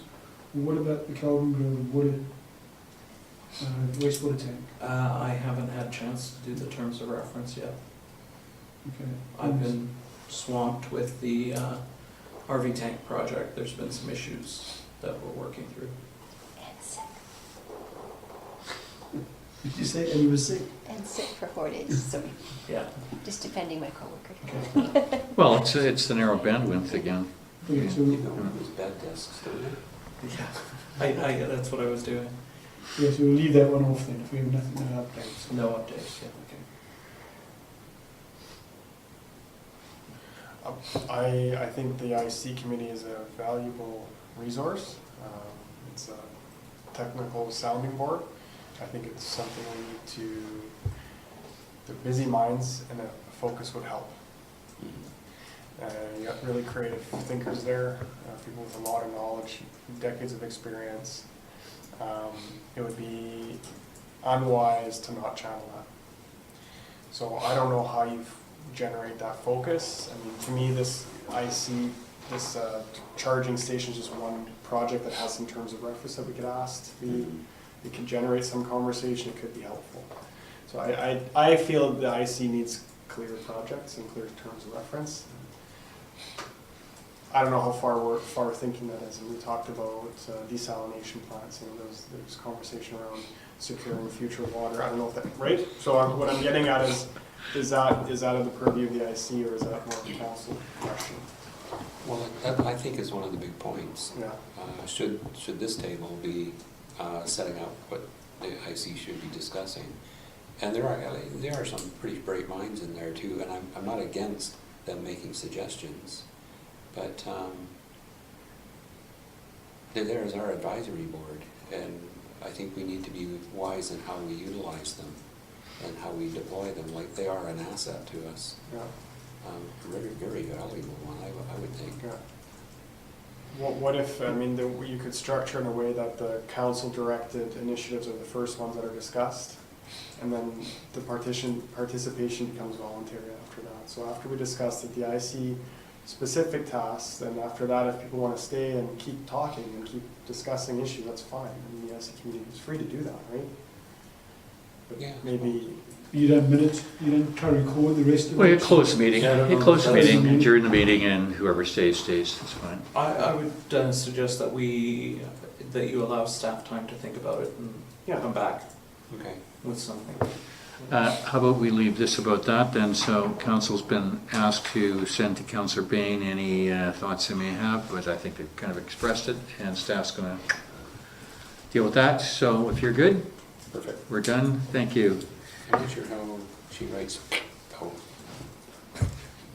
Never mind. He went like this, how do you write that in the minutes? You're killing me. You're killing me.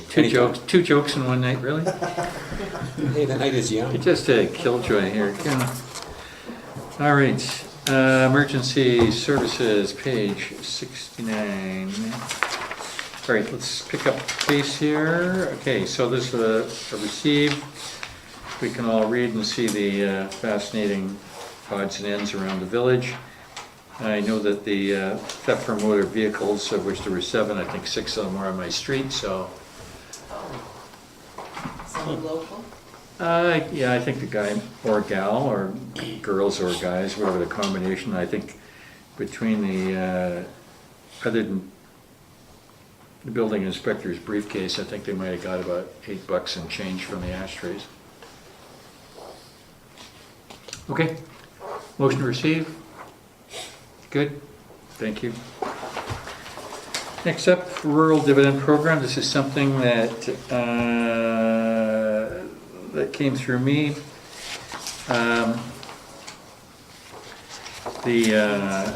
The smaller municipalities, of which we are one, the mayor's been extremely aggressive with Metro and with TransLink, and they would like to help us where they can. And one of the ways that Metro can is doing support letters to the province on the rural dividend program. So the request is that we ask the chair to, we ask that the CAO provides a letter, and I'll sign it, and it'll go off to Metro, go through the intergovernmental, and then to ultimately the Metro Directors Board, and it will go as a support letter to the Rural Dividend Program, which has got gobs of cash and a whole bunch of things, which we are precluded from because we're an urban area. I will put forward the motion. Second. Thank you. Any discussion? Are we precluded because we're an urban area within Metro, or are we precluded because we're in Metro? Are we precluded because we're in the urban we are containment boundary? technically we are precluded because we are deemed urban because we're Metro members. But if you look at population being the 5,000, there are many cities that are well over 5,000 that are, of which we're nowhere close to that. So they have access to this that we don't. So you would think you could have a rural city with 11,000 people in it that qualify for the dividend funding, and we don't. Okay. So, through the Woodsmoke thing, got a lot more visibility on the urban containment boundary. I'm sure many of us, others of us, have started to understand it better as well. Is everyone in Metro excluded, or is it because we're within the urban containment boundaries? If we go rural in Metro, would we be able to apply, would we have more chance, is my question. Have we asked that question? Rural and Metro, we're either or. So right now we're in Metro. We're a Metro member. No, but there's rural areas in Metro, and there's urban areas in Metro. And urban containment boundary defines that. So my question the best of is- my knowledge is that Belcarra and Anmore, who were given the same opportunity at the same time I was, were probably the first off the mark. Bowen approached Metro a year ago to qualify for this. So their letters are sitting with the minister already. So there's our precedent. So basically what they're doing is rechanneling the Bowen letters that we would do to the minister. So just the point I'm making is Bowen, Anmore, Belcarra are all outside the urban containment boundary. Lions Bay's chosen to be inside it. And I'm just wondering whether that definition becomes part of this issue. Yeah, My understanding is just because we're in Metro, because we're in I Metro think it's just Vancouver, because we're we cannot Metro be members. rural. So that's why the 4 municipalities are asking for an exception, that although they're in Metro, they feel they're defined more as rural, so we're asking to be able to be eligible for the rural dividend fund, but we're precluded because we're part of Metro Vancouver. That's my understanding. Okay. Any other questions? No? Call a motion. All in favor? Thank you. Passed, unanimous. Thank you. Bylaws? Who doesn't love a bylaw? Ah, there are none. Good. Correspondence. Councillor Payne. 1 more month to go. So, let's see, G1, we So, have, just before we start, I apologize. I have it on table for when we get to the whistle blowing, or the blowing whistle. Not the whistleblower. oh, for here, right. Yes, right. I'll just hand it out now rather than, in case you get on a roll. I didn't want to interrupt you. Okay, yeah, the first one, they're, what's their name? Stephanie Cadio and Michelle Stillwell from BC are writing to the mayor. They've got changes to the BC building code last fall, specifically the removal of accessibility parking requirements. Essentially what they're asking is if we have bylaws that would recognize accessibility and keep it going. So they're requesting a reply from us. I don't know, I guess that's something the CAO could do with the building permit. I can speak for the CAO because he sent me cheat sheets. Wonderful. We'll look at standards when we do a new building bylaw. Outstanding. Thank you. So we'll pass that on to them. Okay, Federal Lands Initiative, that is G2.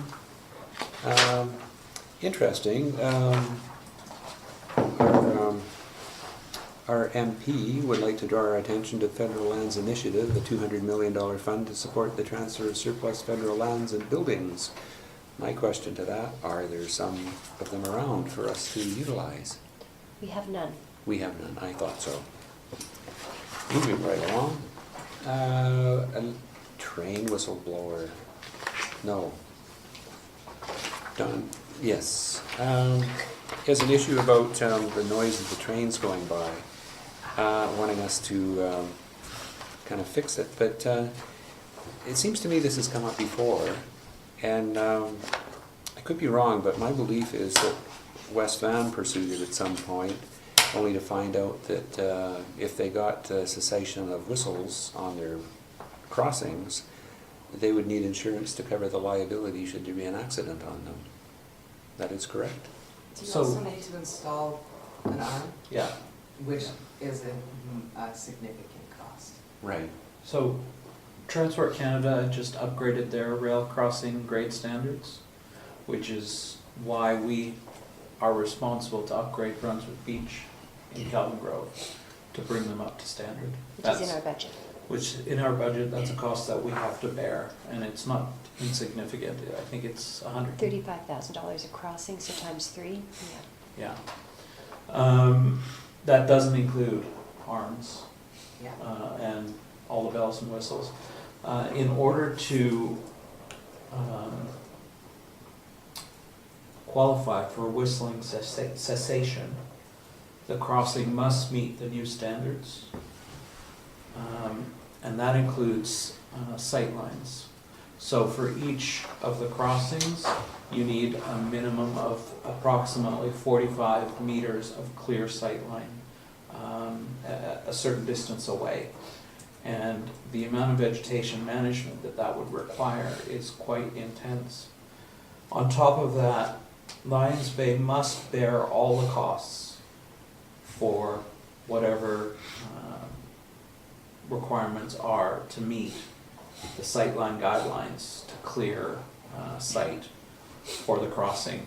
And we must, through our insurance, accept all liability for any potential accidents.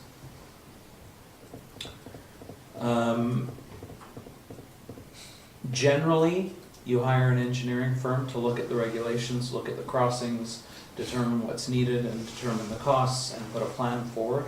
And that cost back in 2016 or 2015 was about $15,000 to do that. So that would be the first step if this was something that council wanted to pursue. So would it be reasonable, considering all the crossbucks and everything else, engineering and vegetation, everything, this is probably about a $250,000 project then? $250,000 per crossing. Per crossing? Yeah, yeah. If we are required to put in new gates and new signals, it's about $250,000. Yeah. Now Brunswick does have gates. I don't know if it meets the new Transport Canada gate guidelines. We'd have to look at that. So those gates come down, Mm-hmm. and that, okay. Yeah, but Calvin Grove doesn't have gates. Nor does Lions Bay have. Hmm? And nor does Lions Bay have. No, nor does Lions Bay Avenue. Could you even get the sight line in Lions Bay Avenue? Because you put up the hill, you can't see the tractor. No, and sight Go one way, lines. but not the other way. Yeah, you might. You would need to get sight lines on all 4 directions approaching the tracks. So north and south side, or north and south, but east and west side of the tracks as well, right? Well, we're never gonna get that. And if you don't meet those sight lines, then there's a separate application process they have to go through Transport Canada. Again, an engineering study would determine all those requirements or pre-requirements prior to moving forward. We did approach this in 2006 and had representatives from Transport Canada come to a council meeting on the 27th, I believe, of February 2016, or 2006. And it didn't go any further than that. Because it was cost prohibitive, I guess. I don't know, I don't have any information on that. I looked at the minutes, there was no resolution after, so, and the discussion wasn't captured in the minutes. So I guess So the bottom- gates are an alternative, right? Gates.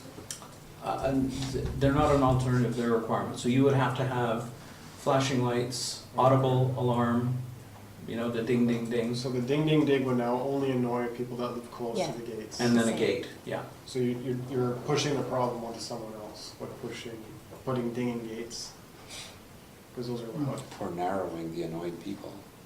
or less annoying people. Mhm. Listen to people. I'm not sure how many annoyed people are. It's always been the one gentleman who has brought this attention to council. Mhm. But I would argue, having grown up near trains, that the gates can actually be louder than the whistle.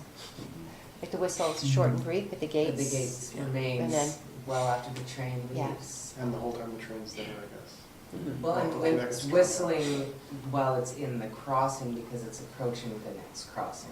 Mhm. So it's not, I grew up by trains too, and you Can you just hear the whistle? occasionally. But I also lived in Gastown by a train yard.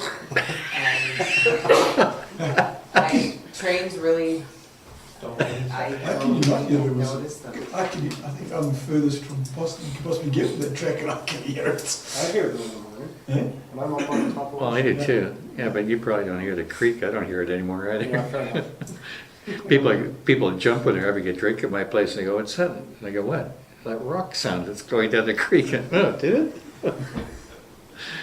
Anyhow, all right. So the threat of this is big cost, and I'm considering to fight Councillor Barmere head for $5,500. Let's just say no on this one. Are you recommending that the Public Works Manager respond to this? Or the CAO, whoever says it. I would believe the real CAO, not the acting CIO, could respond to Let's it. say staff response. Staff response, Perfect. okay. Staff response, and I think that the big picture here is worth knowing. I mean, it seems simple to stop the whistle, Yeah. but it's not. Yes. And I think an important part, I'll talk to the CIO about this, is with this response from Pamela Goldsmith-Jones in terms of getting a council resolution, I don't want them to think you just need a council resolution to stop the whistle, that you need the council resolution to look into stopping the whistle, and then these are the costs. And they're prohibitive. Did I read this, or maybe that's when I talked to him? I think I talked to this guy, this resident.